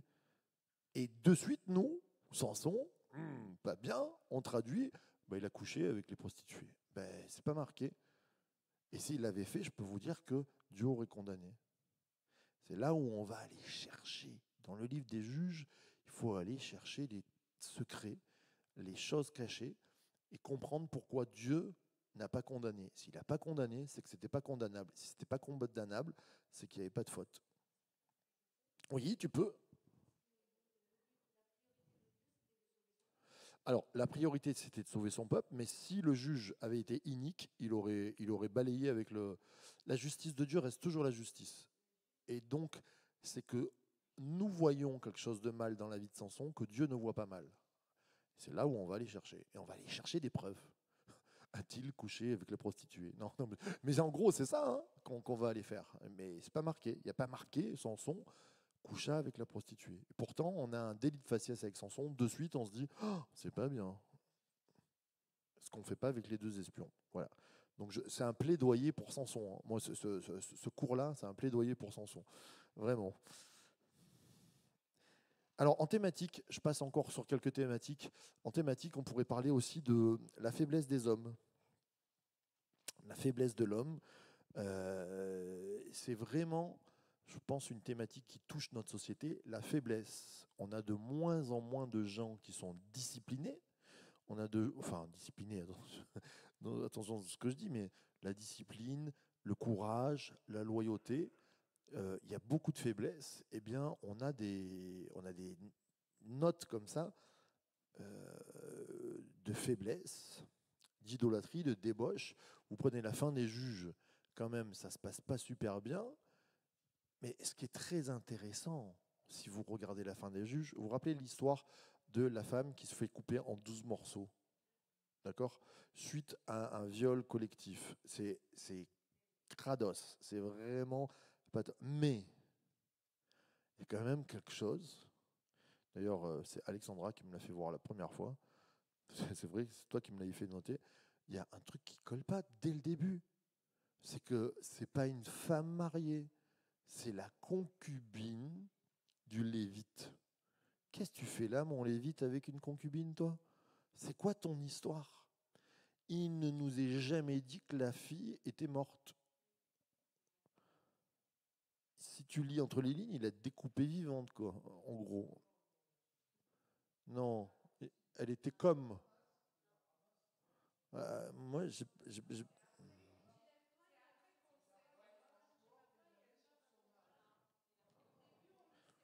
Ah oui, c'est après qu'elle meurt, oui. En tout cas, elle n'est pas tout à fait morte, il n'en prend pas soin, hein. En tout cas, il y a une vraie problématique, oui, on va lire ça, on va le travailler. Mais c'est une histoire horrible, et là, on va voir qu'est-ce qui nous amène la faiblesse de l'homme, comment elle peut amener à la mort et à des actes atroces. Enfin, à un moment donné, pourquoi tu coupes, enfin, je sais pas même pourquoi tu la coupes, c'est symbolique, hein, mais il la coupe en 12 morceaux, enfin, c'est très étrange. Cette histoire est vraiment terrible. On va avoir de l'idolâtrie, on va avoir aussi quelqu'un qui va se prendre pour un lévite, enfin, un sacrificateur et il n'est pas sacrificateur. Il y a quelqu'un qui va se prendre pour un juge et pour un roi et il ne l'est pas. Et il y a toutes ces faiblesses-là, l'égoïsme, l'orgueil, péché sexuel, la déloyauté, le compromis, le manque de courage. Par exemple, Gédéon, bah, il a un manque de courage évident. Il veut dire, je suis le plus petit des plus petits, des plus petits, des plus petits, des plus petits. Et bien Dieu va lui donner le courage. Tout ça, c'est toujours rattrapable. Ce qui est très intéressant. Je vois ta main, hein, ne t'inquiète pas. Tout ça, c'est rattrapable dans le sens où, même quand il y a destruction massive d'une tribu, Dieu va permettre, quand il y a repentance, enfin, quand il y a recherche de repentance, on va dire, Éphraïm, c'est pas dit, mais Benjamin, il va dire on ne peut pas les laisser comme ça, en gros. Et on va reconstruire. Il y a toujours une reconstruction. Gédéon, il manque de courage, mais il pousse à la reconstruction. Oui, main levée. Rapide, s'il te plaît. Oui, oui. Ah oui, oui, oui, pour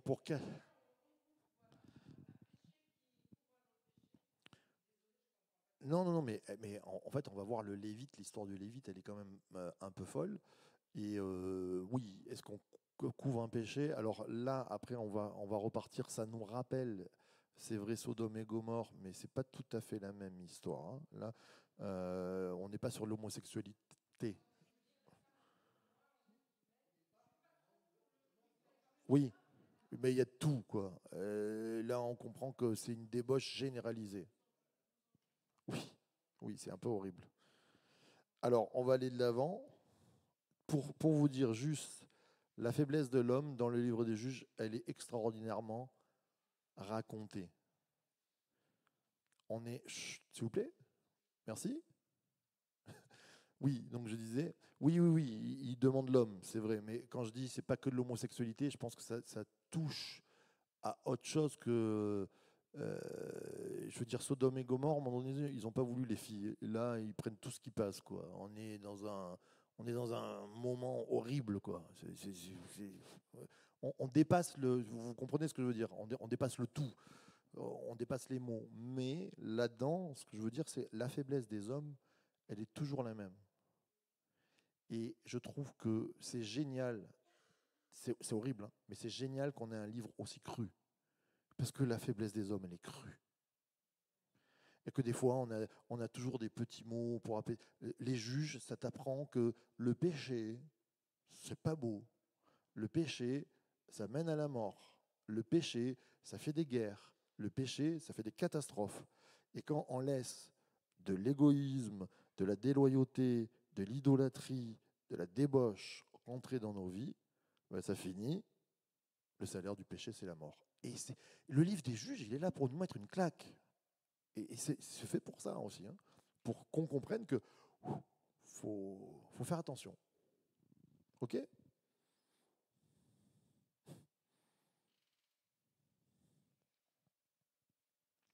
La rétribution, j'en ai parlé. On va avancer ensemble.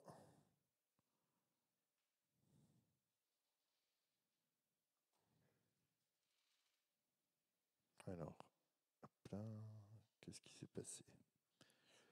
Saint-Esprit. Alors, excusez-moi, j'ai mon PowerPoint qui s'est emmêlé. Allez, agrandis. J'arrive, hein. Hop. Voilà.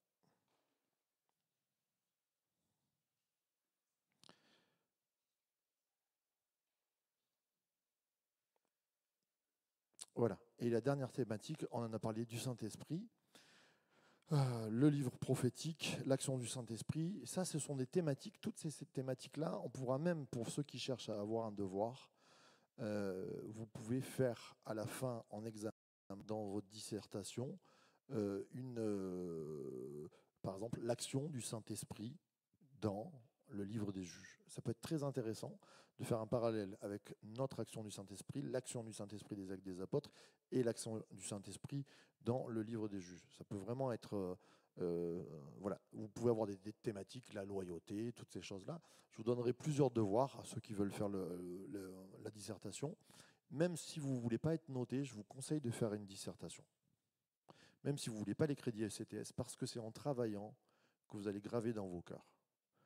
Et on s'en fiche de la note, j'allais dire, on s'en fiche des crédits ECTS, mais quand tu graves quelque chose, eh bien, tu peux retenir plus facilement.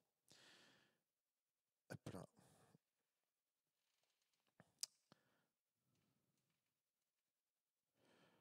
Alors, je vous donne juste comme ça, en parlant du fruit de l'esprit, l'esprit dans le livre des juges, l'esprit de l'Éternel fut sur lui, il devint juge en Israël. Gédéon fut revêtu de l'esprit de l'Éternel, il sonna de la trompette. L'esprit de l'Éternel fut sur Jephthé, et l'esprit de Dieu commença à agiter Samson. Ouais, vous avez des actions de l'esprit qui sont quand même l'esprit de l'Éternel fut sur lui, l'esprit de l'Éternel agita Samson. Il l'agite, Samson. C'est là où je trouve que ça ressemble même aux Actes des Apôtres. C'est-à-dire que je trouve que les pentecôtistes, on est un peu des agités. Enfin, je veux dire, quand l'Esprit de l'Éternel frappe nos cœurs, ça agite quand même. La prophétie, le parler en anglais, ça vient toucher nos vies. C'est agitant. Eh bien, je trouve que c'est intéressant de voir que le Seigneur, l'Esprit de l'Éternel saisit Samson. Il est souvent saisi, Samson, voilà, et il est même agité. Voilà, c'était pour vous parler de cela. Alors, on va passer à la chronologie maintenant. Est-ce qu'il y a des questions sur toutes ces thématiques qu'on a vues? Ça va? Chronologie. On va parler des tribus clés et importantes. Les tribus clés.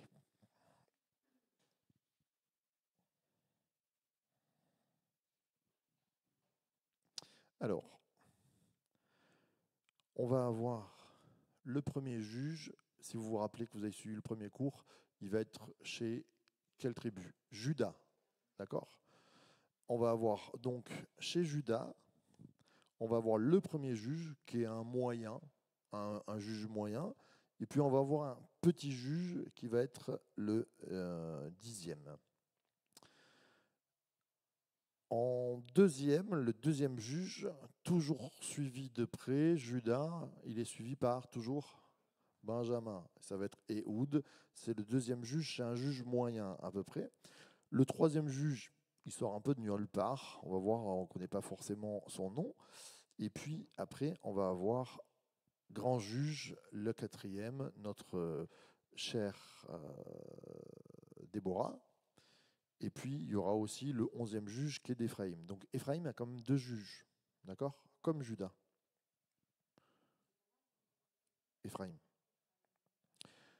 Et on verra après, je suis là, Manassé, avec Gédéon.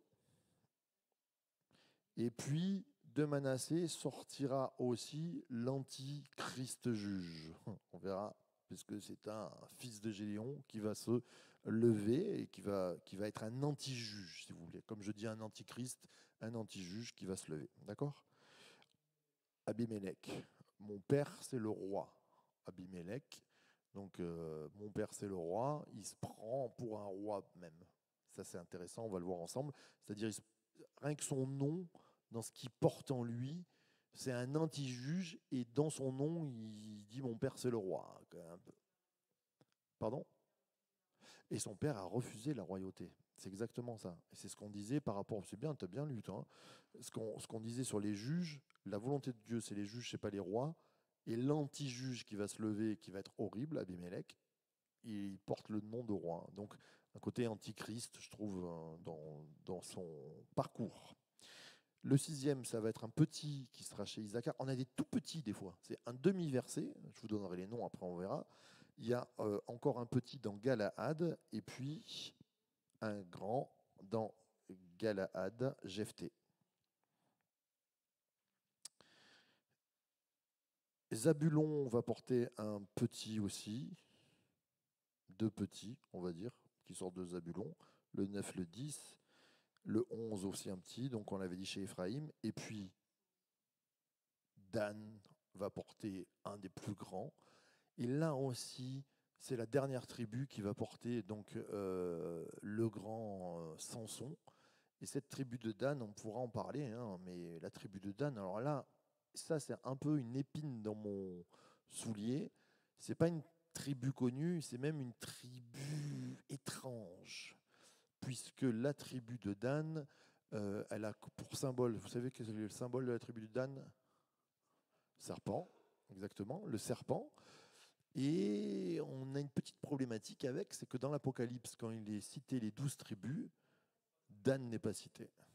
Et certains, alors là on pousse depuis les pères de l'Église, certains se sont enflammés sur cette disparition de Dan à l'Apocalypse en disant que l'Antichrist viendrait d'un juif qui serait de la tribu de Dan. Alors la tribu de Dan, elle a été perdue depuis des années, mais enfin voilà, Dan a toujours un petit côté étrange. Bon, là on aura notre... J'ai pas d'explication pourquoi Samson sort de la tribu de Dan, peut-être ça va venir. Ça va sur donc les tribus à peu près. Donc on a Éphraïm qui en a 2, on a Juda qui en a 2, on a Benjamin qui en a 1, on a Galaad qui en a 2, on a Manassé qui en a 2, enfin non, qui en a 1 et qui a l'anti-juge. Donc Manassé, il a que Gédéon. On a Isaacar qui en a 1, on a Zabulon qui en a 2, on a Dan qui en a 1. Et il y en a un qui sort de nulle part. C'est le 3e, il sort de nulle part. D'accord? On ne sait pas d'où il vient, quoi. Mais donc là-dedans, on a des tribus qui n'existent pas. Enfin, on a des tribus qui n'ont pas donné de juge. Ouais, exactement.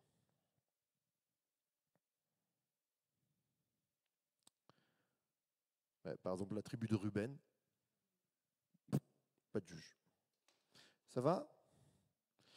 Allez, on continue. Maintenant, je vais vous parler, donc on continue dans la chronologie, on va rentrer un peu plus sur les tribus, on va parler d'Éphraïm. Éphraïm, je vous ai parlé, donc c'est la tribu de qui? Éphraïm, d'un grand personnage qui vient avant les juges, Josué. Donc Josué est un Éphraïmite, d'accord? Comme je vous ai raconté la dernière fois, les Éphraïmites, on pensait que c'est eux qui allaient commander. Parce que Josué, c'était le chef, parce que c'était la tribu, c'était eux. Ils étaient forts, ils étaient plus nombreux que tout le monde. Si vous prenez les chiffres, c'était eux qui dominaient tout le monde. Ça ne va pas être le cas, ça va être Juda. Éphraïm est cité 22 fois dans le livre des juges. Il termine le livre de Josué et il commence, parce que ça commence avec Josué. Josué en finit et on commence avec eux. C'est pas n'importe qui, comme je dis, mais on va lire ce petit verset. Cherchons dans Juges, chapitre 1, au verset 29. On a un vrai problème avec eux.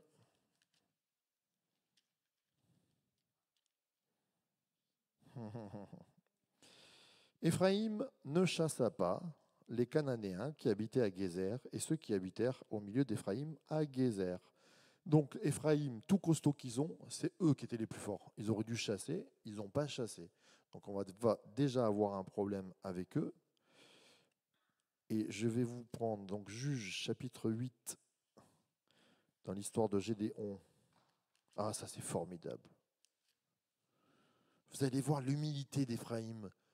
Vous allez comprendre comment ils sont humbles, pourquoi ils pensaient qu'ils allaient dominer. Chapitre 8 au verset 1.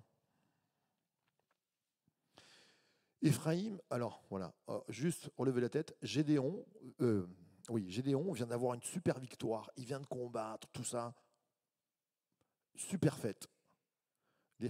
Des fois, c'est un peu comme ça dans les églises. Des fois, tu as une super fête et tu as quelqu'un toujours à la fin qui vient te dire un truc qui te pète le jeu. Ça arrive plein de fois. Et bien là, c'est un peu le même truc. C'est la méga fête, c'est juste génial. Et là, les hommes d'Éphraïm dirent à Gédéon, que signifie cette manière d'agir envers nous? Pourquoi ne pas nous avoir appelés quand tu es allé combattre Madian? Ils s'en prirent violemment à lui. Et Gédéon leur répondit, qu'ai-je fait en comparaison de vous? Et là, Gédéon, il est hyper cool, il a la patience et la tempérance, et c'est un bon berger. Et Éphraïm peuvent le remercier, parce qu'il dit, qu'ai-je fait en comparaison de vous? Le peu que grappillait Éphraïm ne vaut-il pas mieux que tout ce que a pu récolter la famille d'Abiézer? En fait, il les vante. Il leur dit, ah, vous êtes beaux, c'est bon, laissez tomber. Mais on sent, Éphraïm, ils n'ont pas été appelés. Non mais oh, qu'est-ce que c'est? Ça passe une fois. Deux fois, non. Jephthé, ils vont faire la même. Jephthé, combat, les gars, ils n'en peuvent plus, ils sont en sueur, grande victoire, et ils se la ramènent. Et pourquoi tu ne nous as pas appelés? Et patin et couffin. Et la deuxième fois, Jephthé, c'est pas la même que Gédéon. Je vous l'ai expliqué la dernière fois. Il va les mettre à la rivière et à chaque fois, il fait un péage. Et les gars, en fait, ils ont un problème de chochotage. Ils disent des cheux. Et quand on leur dit, dis-moi ciboulette, et eux, ils disent chibolette. Et à chaque fois qu'ils osotent ou qu'ils font des cheux comme ça, on capte que c'est des Éphraïmites et ils les égorgent. Et Éphraïm est ruiné. Et donc, là aussi, on a la faiblesse humaine.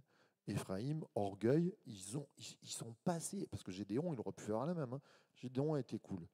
Ils continuent dans l'orgueil, ils la ramènent en disant ouais, et nous, et nous, et nous. Eh ben, ils n'auraient pas dû. Ça finit mal. Tragique, cette histoire. Extermination, bon, petite extermination quand même, 42 000 personnes qui sont mortes avec eux. 42 000 hommes. C'est des hommes. Hein. Donc la plus grande tribu d'Israël ruinée. Et Éphraïm, à partir de ce jour-là, ne se relèvera plus. Vous ne voyez plus Éphraïm presque. Dans la Bible, ils sont inexistants. Alors que Benjamin en vint pousser à ce qu'ils grandissent, Éphraïm non. 42 000 morts.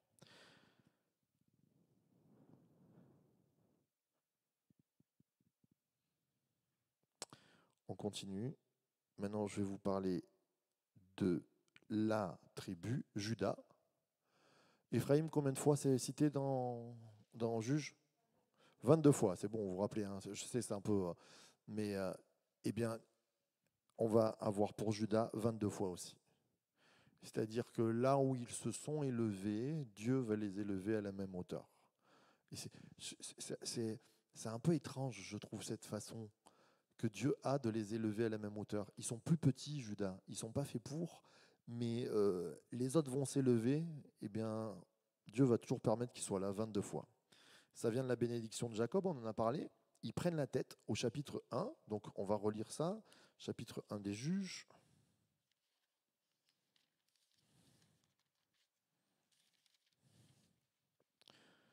Je pense au verset 1. Voilà, au verset 1. Après la mort de Josué, chapitre 1, verset 1. Après la mort de Josué, les Israélites consultèrent l'Éternel en disant: Qui de nous montera le premier contre les Cananéens pour les attaquer? L'Éternel répondit: C'est Juda qui montera. Voilà, vous avez la réponse, bim. Et vous avez la réponse aux Actes des Apôtres. Qui montera?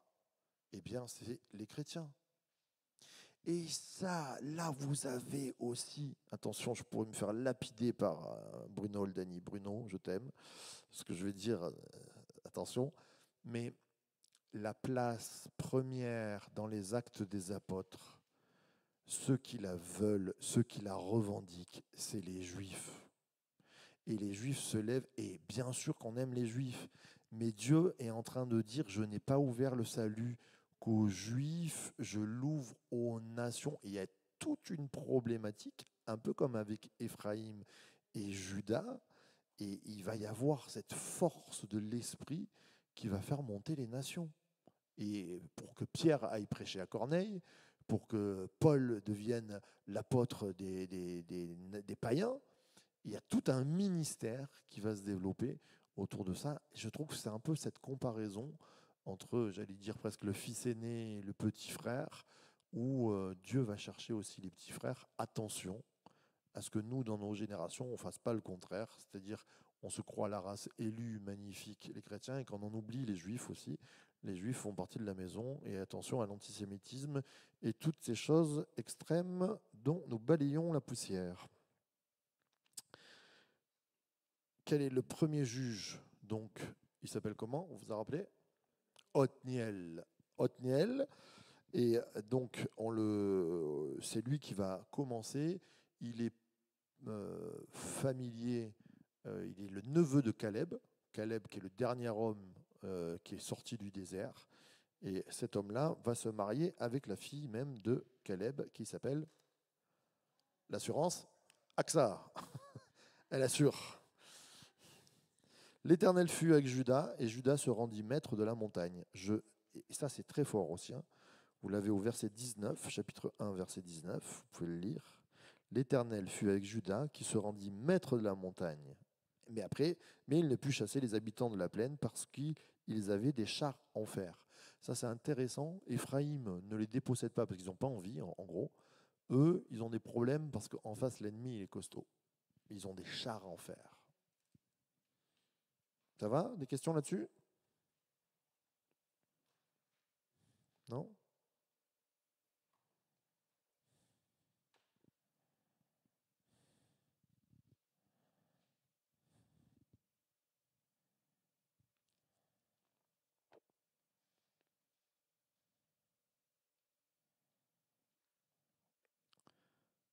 Alors, on va parler, la dernière, je vous parlerai toujours dans mes études, ça c'est mon dada de la tribu de Benjamin, puisque c'est comme ça.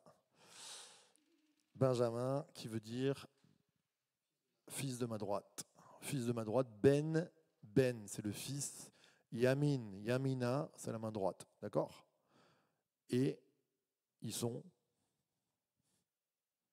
on l'a dit tout à l'heure, ils sont gauchers. Tu t'appelles fils de ma droite et ils sont gauchers. C'est quoi l'histoire? Pourquoi tu t'appelles fils de ma droite et t'es gaucher? Viens ici, toi. Je suis le père. Mon fils à ma droite, je l'appelle Benjamin. Il me tient de quelle main? La main gauche. Ils sont gauchers parce qu'ils tiennent la main de Dieu par la gauche. Et ils sont tous gauchers. C'est les armes de... C'est fort, hein? Voilà pourquoi, Benjamin, ils sont gauchers. Merci, mon cher Michael. Tu seras appelé Benjamin.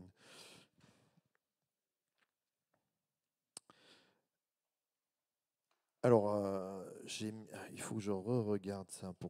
Mais je crois bien que je ne me suis pas trompé. Ils sont cités plus que Judas et plus que Éphraïm. Ils sont cités 32 fois dans le livre des Juges. Donc, ils ont une part assez importante. Vous avez par exemple Dan est cité 14 fois. C'est quand même pas rien. Et là, allez, la prochaine fois, je ferai une petite étude sur la tribu de Dan, je pense. Je ne l'ai pas fait là, mais ça parle à mon cœur. Donc vous avez 22 fois la tribu de Juda, vous avez 22 fois la tribu d'Éphraïm, vous avez 32 fois la tribu de Benjamin, Manassé 7 fois, Manassé pas rien quand même, et Gédéon, et Dan 14 fois. Et 14 fois, c'est pas rien, ça fait 2 fois 7. Et on verra avec Samson, parce que, voilà, on verra, je trouve que Samson a une part importante. Donc, ils arrivent en second, les Benjamites, c'est-à-dire que le deuxième juge est un Benjamite, et vous avez dans toute l'histoire d'Israël, toujours Judas qui monte, et petit Benjamin qui est là derrière. Et toujours, ça va être comme ça. Ils se font détruire à la fin, et pourtant ils vont rester. Après la déportation, on va brasser toutes les tribus. Donc, quand il va y avoir la déportation du peuple d'Israël, pas dans les juges, après, on a les 10 tribus du nord qui vont être brassées. Et on va perdre tout. Il ne va y avoir que 3 tribus sur qui on va toujours garder, parce que les autres, les 10 tribus, quand ils partent en Babylone, avec les Assyriens, tout ça, on va les mixer. C'est-à-dire on va faire des croisés. La race pure, on va les mettre avec des Assyriens, avec d'autres peuples, et on va perdre les tribus comme ça. Mais il reste 2 tribus en Israël. J'ai dit 3 parce que vous allez voir, parce que sur les 12 tribus, je vous rappelle qu'il y en avait une 13e qui n'avait pas de possession, et eux, ils sont arrivés à s'en sortir toujours. C'est les Lévites. Les Lévites, c'est pour ça qu'on a des Lévis aujourd'hui. Il y a des Juifs qui s'appellent Lévi, ou des Cohen. Cohen, Lévi, c'est des Lévites. Eux, on sait d'où ils viennent. C'est-à-dire, c'est la tribu des prêtres, la prêtrise. Un Cohen, ça veut dire prêtre, d'accord? Eux, on ne les a pas perdus. Ils n'avaient pas de tribu, ils sont sortis, toujours dans le temple, non comme ça. Mais on a Judas et Benjamin. Ils ont été, à un moment donné, on les a pris en déportation, mais ils n'ont pas été brassés, eux. Donc Judas et Benjamin, c'est pour ça que le Christ, c'est une des seules tribus où on peut remonter d'Abraham, David, tout ça, fils de David. Il fallait les garder. Même là, dans le plan de déportation, il ne fallait pas toucher à Judas. Mais quand David va prendre la Jérusalem, il va toujours, à partir de ce moment-là, prendre Benjamin avec lui. Et d'ailleurs, c'est pour ça que je vous dis Benjamin, moi je surkiffe. Le premier roi, il n'est pas de Juda, il est quoi? C'est un benjamite, il s'appelle Saül. Le premier roi qui est cité, c'est un benjamite. Et il va toujours y avoir une alliance. Alors au début, ça chauffe entre les benjamites et Juda. Ils se prennent la tête entre Joab et Abner, c'est les généraux en chef. Joab étant le général de David, et Abner étant le général en chef de Saül, qui se fait assassiner d'ailleurs. Voilà. Mais il y a une vraie alliance. Et d'ailleurs, citez-moi la plus grande ville benjamite d'Israël, Jérusalem. Jérusalem n'est pas Juda. Jérusalem, c'est benjamite. Et donc, il y a cette alliance croisée toujours. Et maintenant, toi, tu n'as pas le droit, attention, je vais dans le Nouveau Testament. Christ. Je pousse, mais voilà, je pousse. Judas. Quel est deuxième écrivain et personnalité la plus connue dans le Nouveau Testament? L'apôtre Paul. L'apôtre Paul, il est, je vous le donne en 1000, benjamite. Et il va le dire, je suis de la tribu de Benjamin. Même dans le Nouveau Testament, vous avez cette alliance-là entre Judas et Benjamin. Je pousse un peu, mais je trouve ça intéressant. Alors eux, donc deuxième juge Ehud, et on l'a dit tout à l'heure, complètement détruit. En fait, l'histoire, relisez-la, ils vont violer, c'est une catastrophe, une femme, on ne sait pas combien de... Enfin voilà, c'est l'horreur. Et c'est un groupe d'hommes, hein. C'est pas toute la tribu de Benjamin. Sauf que quand on va régler les comptes, qu'on dit, oh, qu'est-ce qui se passe là? Il y a eu une mort. Les benjamites, ils vont faire les cacous, Ils vont se lever et vont dire non mais nous, vous venez pas nous chercher, c'est pas grave, on défend les frères, quoi. Et donc elle va se lever, et c'est là où, des fois il y a une parole qui me fait toujours trembler dans la Bible, c'est Dieu ne se repent pas de ses dons. Et les Benjamites, ils ont reçu un don de guerrier, parce qu'il nous est dit qu'ils tiraient de la main gauche, que c'était les hommes les plus adroits, et ils étaient forts. D'ailleurs, c'est intéressant de voir que les gauchers, des fois, ils ont une technicité. Au tennis, par exemple, on a des gauchers qui sont plus ou moins forts. Je ne sais pas si Nadal n'était pas gaucher, d'ailleurs. Ouais, voilà, Nadal était gaucher. Et ces hommes-là, Dieu va dire, ouais, enfin, ils vont se dire, il faut aller les maîtriser, tout ça. Ils montent à 11 contre 1, 11 tribus. Les 11 tribus, elles montent contre Benjamin. Ils ont péché. Et qui c'est qui gagne? Benjamin. Et là, on a et deux fois, le peuple,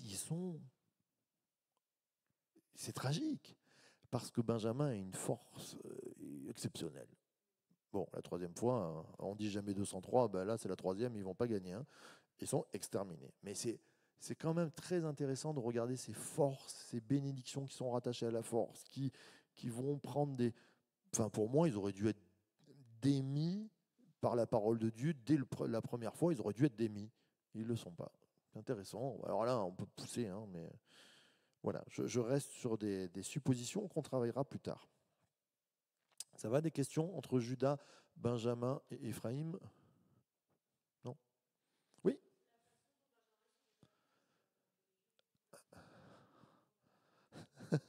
Alors, en fait, c'est pas joli selon toi et selon notre culture.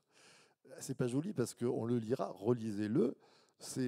On dit aux Benjamites, bon, en gros, vous n'avez plus de femmes, vous êtes mâles, et ils peuvent plus avoir d'enfants. Il reste que des mâles. En gros, il y a tellement eu de massacres, et ils disent, vous vous cachez, et c'est les autres peuples, hein, qui disent ça, vous vous cachez derrière les fourrés, on va faire passer les filles, là, quand les filles elles passent, eh ben, vous les prenez sur les dos et vous leur faites des gamins. C'est c'est quoi ton histoire? Oui, dans notre culture, enfin, j'allais dire c'est pas normal.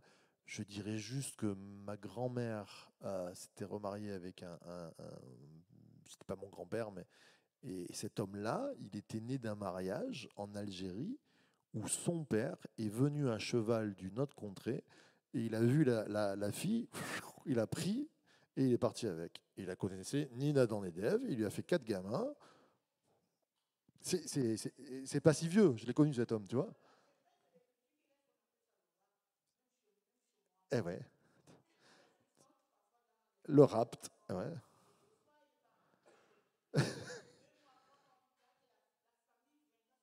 Eh ouais. Et en Afrique, ça se passe encore. Ouais, alors, je sais que c'est... Oui, je ne suis pas pour ça, hein. Je dis juste qu'il y a une autre culture, qu'il y a une façon de faire qui me dépasse, mais ça se passe comme ça, et Dieu... Oui, c'est violent, mais Dieu permet, voilà. Alors après, c'est qu'est-ce qu'on va comprendre? C'est que euh, Dieu, dans sa grâce, va permettre que ça se passe comme ça. Et s'il faut, les filles, elles ont été super contentes parce qu'elles sont tombées sur des super beaux mecs, super sympas, qui faisaient même la cuisine, tu vois. Je sais pas, tu vois, en vrai, qu'elles ont dit, ah ouais, il est costaud quand même. J'en sais rien. Mais je sais pas comment ça s'est passé. En tout cas, ça s'est passé et Dieu a permis qu'ils se reconstruisent comme ça. Il n'a pas fait pour Ephraïm. Oui, c'est ce qu'on disait, ça existe. Non, mais on va pas sortir toutes les histoires de, mais en Sicile, la léolétine. Ouais, ouais, ouais. Voilà, en Sicile aussi.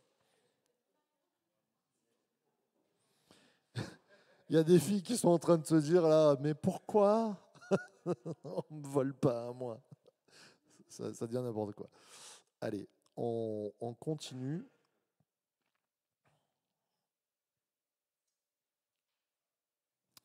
Alors, on va commencer un petit peu les méchants. Il est 38, au moins on avancera. Donc, les méchants.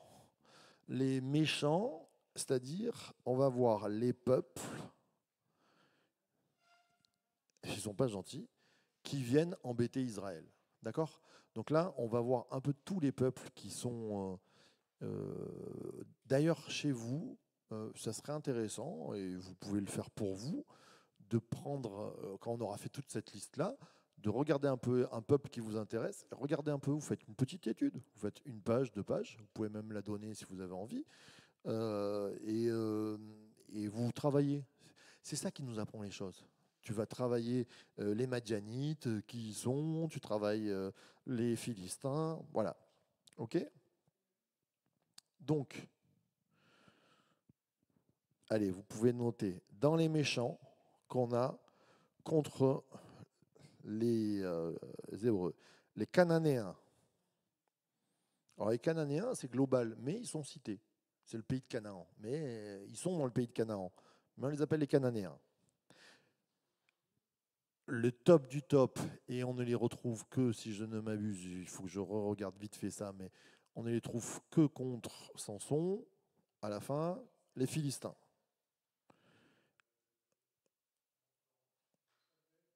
Oui, non, non, mais je parle des juges.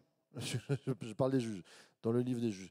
Et les Philistins, ce qu'on va voir, c'est que c'est les seuls, en gros, on va voir une différence entre les Philistins, allez, je vous fais une pause là-dessus, et entre tous les autres.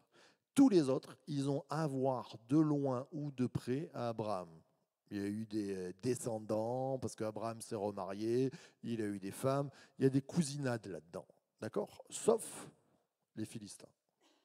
Les Philistins, c'est le peuple de les étrangers, les peuples d'un autre pays, les peuples de la mer, il y a plusieurs noms, et, et eux, ils vont avoir affaire à Samson. Et on le verra, c'est important pour notre révélation, parce que je pense que Samson a quelque chose de christique, et que Samson est venu pour ou contre les païens, les étrangers, ceux qui n'ont pas de sang avec eux. Et c'est là où je vous amènerai peut-être, je vais pousser, Jésus n'est pas venu que pour ceux qui étaient de son sang, mais aussi pour défaire les liens des étrangers. Et on va voir ça ensemble. Il y a des 30 tuniques qui sont pris chez les Philistins et qui sont... Voilà, il y a tout un mélange comme ça. Et regardez, si vous avez lu, relisez encore l'histoire de Samson et commencez juste comme ça à y mettre le parfum de Christ dessus. Je sais que c'est choquant hein, pour nous, on est tous choqués à chaque fois de Samson. Quand je parle de ça, ah mon Dieu, Samson, Christ.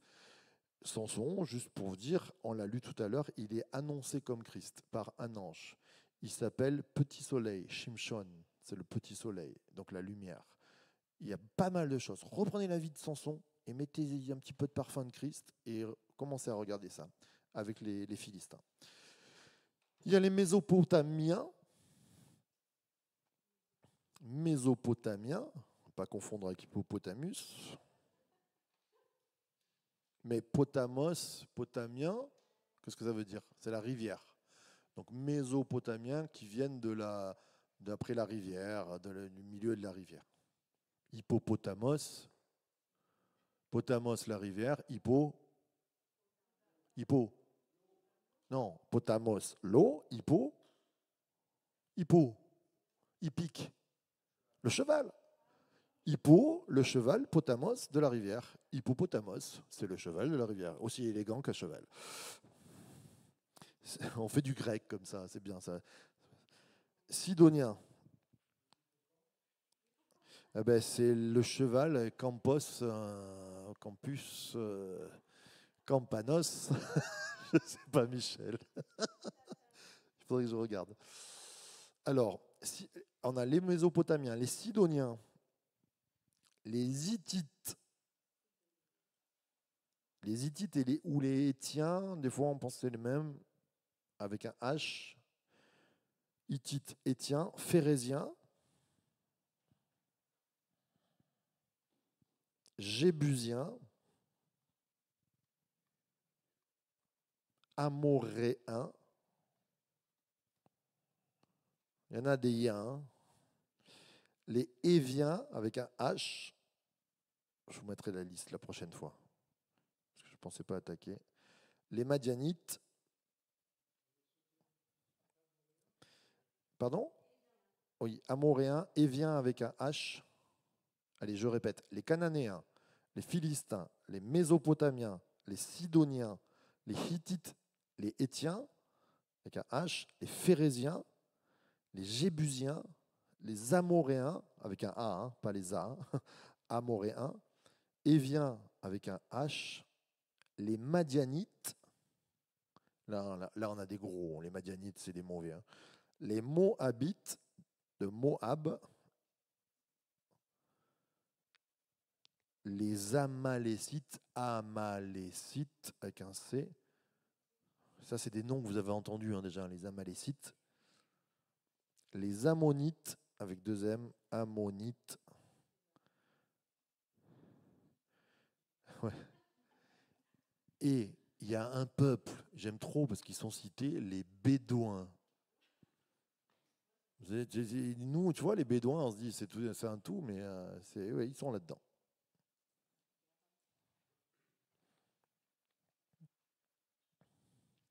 Allez, on commence par les Cananéens. Je ne suis pas sûr qu'on les fasse tous, mais je vous dis les plus costauds. Cananéens, donc Canaan, c'est quel pays? C'est quelle terre? Ouais, c'est là où Israël vient. C'est là où Dieu dit, tu vas partir dans ce pays. Donc, ils vont dans un pays occupé par les Cananéens. Par exemple, donnez-moi une ville cananéenne de cette époque-là. Jéricho. Ouais, j'aurais dit Jéricho parce que Bethléem, je ne suis pas sûr qu'elle était déjà là. Mais Jéricho, elle y était. Jéricho, Bethléem.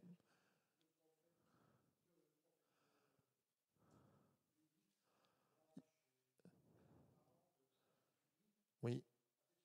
Alors, intéressant ce que tu dis. Et ça, c'est à la fin. Et comme j'ai dit, l'histoire, elle se fait en 350 ans. Donc je ne sais pas qui a fondé Bethléem, mais en 350 ans, il a pu se passer aussi des créations de villes. Il faudra que je regarde. Je ne suis pas sûr, mais c'est à noter que notre Lévite vient de Bethléem, tout à fait. Alors, il vient d'où les Cananéens? Qui est le père des Cananéens? Non, c'est avant. C'est avant. Ça vient de quelqu'un qui a eu trois fils. Cham qui est le fils de Noé. D'accord? Alors les Philistins aussi, ils vont sortir de Noé, hein, soyons clairs, mais on ne sait pas d'où ils viennent. C'est les peuples étrangers. Que là, on nous dit, il y a du sang. Tu vois, il y a un sang qu'on sait reconnaître. C'est le fils de Cham, c'est le quatrième fils de Cham. Et d'ailleurs, Cham, des fois, il est comparé, quand il y a la malédiction sur Cham, vous avez aussi, des fois, il dit Canaan, tu es, Canaan, tu es. Cham devient Canaan. Un peu comme quand Jacob devient Israël. Des fois, quand Dieu parle à Israël, il lui dit Jacob, qu'as-tu fait? D'accord? Ben, c'est un peu ça. Cham, Canaan, c'est toujours un peu pareil. Euh,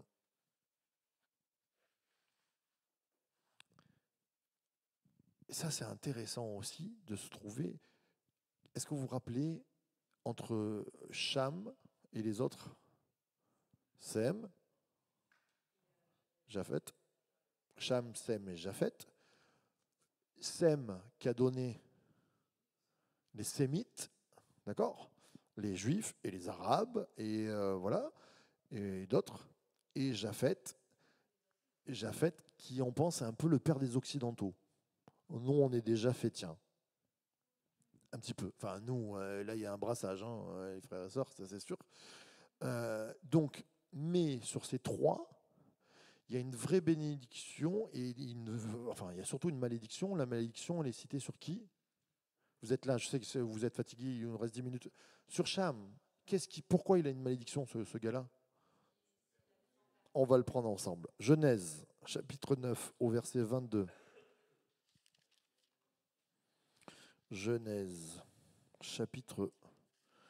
Ça, c'est des petites explications connexes, mais c'est bien de les savoir. Genèse 9, 9, 22. On est après le déluge. Et Noé, il a un petit côté français. Il va planter des vignes et il va se faire un petit pinard. Et le vin est tellement bon que, bien sûr, il a une ivresse et il va finir nu, il nous est dit. Et alors, au verset 22, il nous est dit, alors Sem et Japheth, verset 20, Noé commença à cultiver le sol et planta de la vigne. Il but du vin et devint ivre, si bien qu'il se dénuda au milieu de la tente.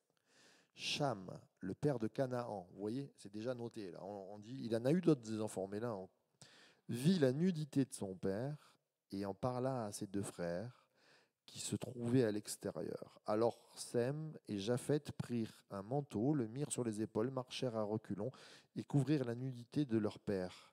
Comme ils se détournaient la tête, ils ne virent pas la nudité de leur père. Lorsqu'il eut fini de cuver son vin, Noé apprit ce qu'avait fait son fils cadet. Et il dit, vous vous rappelez ce que je vous ai dit, hein, il ne va pas dire Cham, il dit quoi? Maudit soit Canaan, qu'il soit le dernier des esclaves pour ses frères. Donc, on revient au temps des juges et de notre cher Josué. La prise de Canaan, c'est aussi un retour sur Noé. On retourne à la recréation, et même dans la recréation, il y a quelque chose déjà qui tourne mal. Eh bien, Dieu va rétablir l'ordre par Israël. Donc, il envoie Sem, vous me suivez, je vois des yeux un peu comme ça, pour enlever la faute de Canaan. C'est-à-dire que la faute de Canaan, elle est là, il y a la malédiction. Cette malédiction, elle perdure en Canaan. Eh bien, Sem va être celui qui enlève la malédiction de la terre de Canaan. C'est du spirituel. Alors vous allez me dire, ouais, ils vont tuer tout le monde. Je ne suis pas en train de dire que la guerre qui se passe en Israël, on doit... Hop. Attention, hein, on ne fait pas cette glissade-là. On est dans des textes anciens qui vont parler à nos vies. Dieu envoie Sem pour résoudre une malédiction intérieure. Ok ? Je crois que l'Église est envoyée, les juges que nous sommes, l'Église, nous sommes envoyés pour contrer la malédiction cananéenne qui est sur l'humanité. L'humanité gît sous la malédiction de Canaan. Et c'est intéressant, elle gît sous une sorte de débauche là. L'Église, elle se lève contre ça. Et elle se lève pour épurer. Alors quand je dis épurer, attention, on n'y va pas avec, on donne des fessées, c'est la lumière qui chasse les ténèbres. C'est notre amour, c'est notre compassion qui vient bénir. On a des gens détruits par la débauche. On vient leur donner la main en leur disant Dieu peut te redonner une identité, Dieu peut te redonner une dignité, Dieu peut te donner de marcher en liberté. C'est ça. Dieu il donne de la dignité, de l'identité, de la liberté. C'est ça que Dieu va faire. Et là, on a cette action-là. En fait, on a les Cananéens qui sont là. Eh bien, les juges représentent 7 qui vont couvrir la faute et qui vont enlever. C'est beau, hein, c'est fort comme cette pensée. Et pourquoi maintenant... Non, t'as pas le droit, toi. Ah si, allez, si tu veux. Pourquoi Cham a été maudit? On l'a lu, hein, mais pourquoi? T'avais pas le droit, je t'ai dit. Souvent, on dit parce qu'il a vu la nudité. Pour moi, en fait, la vraie action, parce qu'on se dit, mais c'est Noé qui avait bu, qui était tout nu. On est d'accord, c'est pas juste. Tu t'imagines, il rentre dans la tente, il se prend une malédiction parce que son père il a trop bu, il est tout nu. C'est pas juste. Non. Cham, qu'est-ce qu'il aurait dû faire? Fermer les yeux, prendre une couverture, couvrir papa, et personne n'aurait rien su. Qu'est-ce qu'il va faire? Il fait le voyeur. Il dit, oh papa, vous savez quoi les gars? Papa il est tout nu dans la tente, il fait n'importe quoi. Et c'est les autres qui vont le couvrir. C'est du... Il y a quelque chose de malsain. On sent que son cœur ne fait pas l'action qu'il faut. Et ça, vous savez, c'est la nature pécheresse. Je crois que dans nos vies, on a une conscience et on sait quand c'est pas bon ou quand c'est bon. Et Cham, il avait cette conscience-là et il n'a pas écouté cette conscience-là que ses frères ont eue. Ses frères, ils auraient pu dire ah, papa il est tout nu, ah ouais, c'est n'importe quoi. Viens, on va au village et on raconte. Enfin, non, ils étaient trois, il n'y avait plus personne. Mais on va voir maman et on va voir nos femmes et on raconte ça. Ils auraient pu aller voir les femmes et maman et raconter. Non, ils couvrent. Un frère, voilà, c'est ça, un frère ou un ami vient couvrir la faute. Je crois que dans nos vies, et combien j'ai vu des églises, et des fois je vois des chrétiens qui tabassent tout le monde, et dès qu'il y en a un qui tombe, on montre le doigt, et on est en train de dire, mais tu te rends compte ce qui se passe là-bas, tout ça, moi le premier des fois, c'est vrai, mais à culpa, pardon Seigneur, ben on fait Cham. C'est-à-dire que les potins, ça nous plaît. Et Seigneur, délivre-nous des potins. Seigneur, qu'on ait de la, qu'on dise on va couvrir. Attention, glissade, on ne couvre pas l'injustice, ce qui se passe quand c'est criminel et des choses comme ça, on dénonce, ça c'est sûr. D'accord. On n'est pas en train de dire il y a des actions mauvaises qui se font au milieu de nous. Non, c'est pas du tout ça que je dis. Je dis juste que là, c'est ce regard-là que Cham n'aurait pas dû avoir. Et je pense qu'on a besoin d'une reconstruction en nous-mêmes quand on a ces choses-là. Il y a peut-être du voyeurisme en nous. Il y a peut-être des choses qui ne sont pas bonnes. Eh bien, Seigneur, viens mettre des sèmes en nous. Viens mettre du sème en nous. Viens mettre de ce manteau qui vient enlever la débauche, qui vient enlever le rapportage, qui vient enlever la critique, qui vient enlever le potin, toutes ces choses-là. C'est important. Parce que Canaan, il y a une malédiction et que nous devons nous lever contre toutes ces choses-là. On devrait être le peuple, je le dis et je finis là-dessus, de l'encouragement. On devrait être le peuple de la seconde chance. On devrait être le peuple de... on fait rentrer dans l'appel tout le monde. Vous savez, je termine vraiment en disant, des fois j'ai vu des pasteurs être super durs avec les gens, mais vraiment durs, et avec les enfants des autres. Et quand les enfants ont grandi chez eux et que ça a été un peu une galère chez eux, je les ai vus s'assouplir d'une manière extraordinaire. Et de prier pour eux en disant ils ont un appel sur leur vie, tout ça, alors que c'était une catastrophe internationale. Pourquoi je vous dis ça? Parce que des fois, avec nos familles, avec nous-mêmes, on est plus soft qu'avec les autres. Attention, la parole de Dieu, elle nous dit attention à comment vous jugez, on vous jugera à la manière dont vous avez jugé. Et vraiment que dans notre Église, et j'aime notre Église parce qu'on a une vraie culture qui s'est ancrée, qui s'est enracinée sur avant de juger, on encourage, on bénit, on prie, on relance dans l'appel, on donne une deuxième chance. Mais imaginez-vous Pierre comme il s'est raté. Enfin, pour moi, je trouve que c'est un ratage total. Eh bien, Jésus lui a donné une deuxième chance. On est des gens de la deuxième chance. Amen. Alors, je ne dis pas qu'on est là en train de dire le péché, gloire au péché, tout ça. C'est pas du tout ça.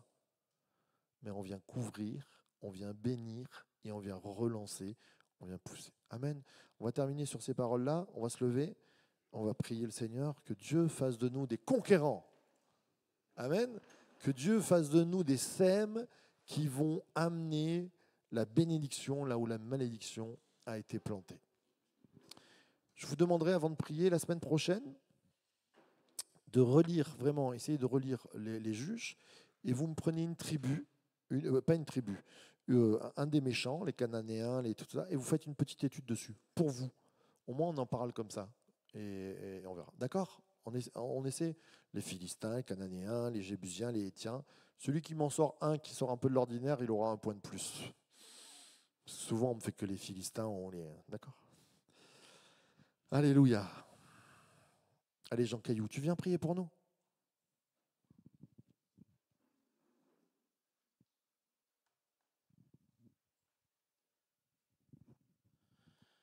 Oh Père, merci. Merci parce que ta parole, c'est vrai qu'elle est la lumière, c'est vrai qu'elle nous illumine et sur plus, Seigneur, elle réchauffe nos cœurs.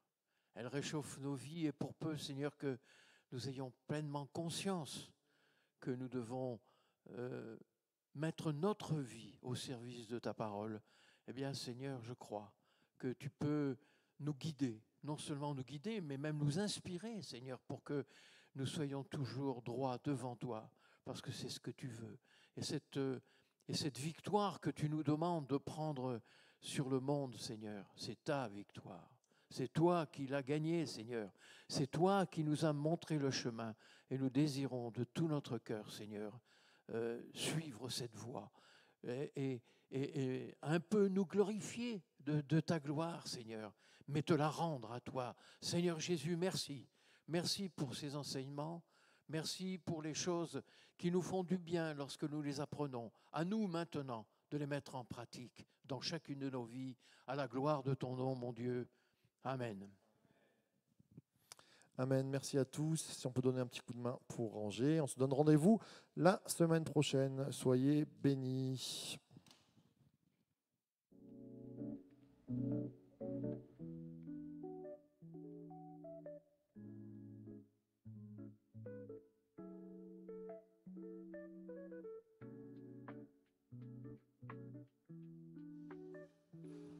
Un, deux, un, deux. Voilà, ça ne sera pas mardi prochain, parce que mardi prochain, il y aura une pause, non pas pour l'église, mais on fait une répétition pour préparer Legacy.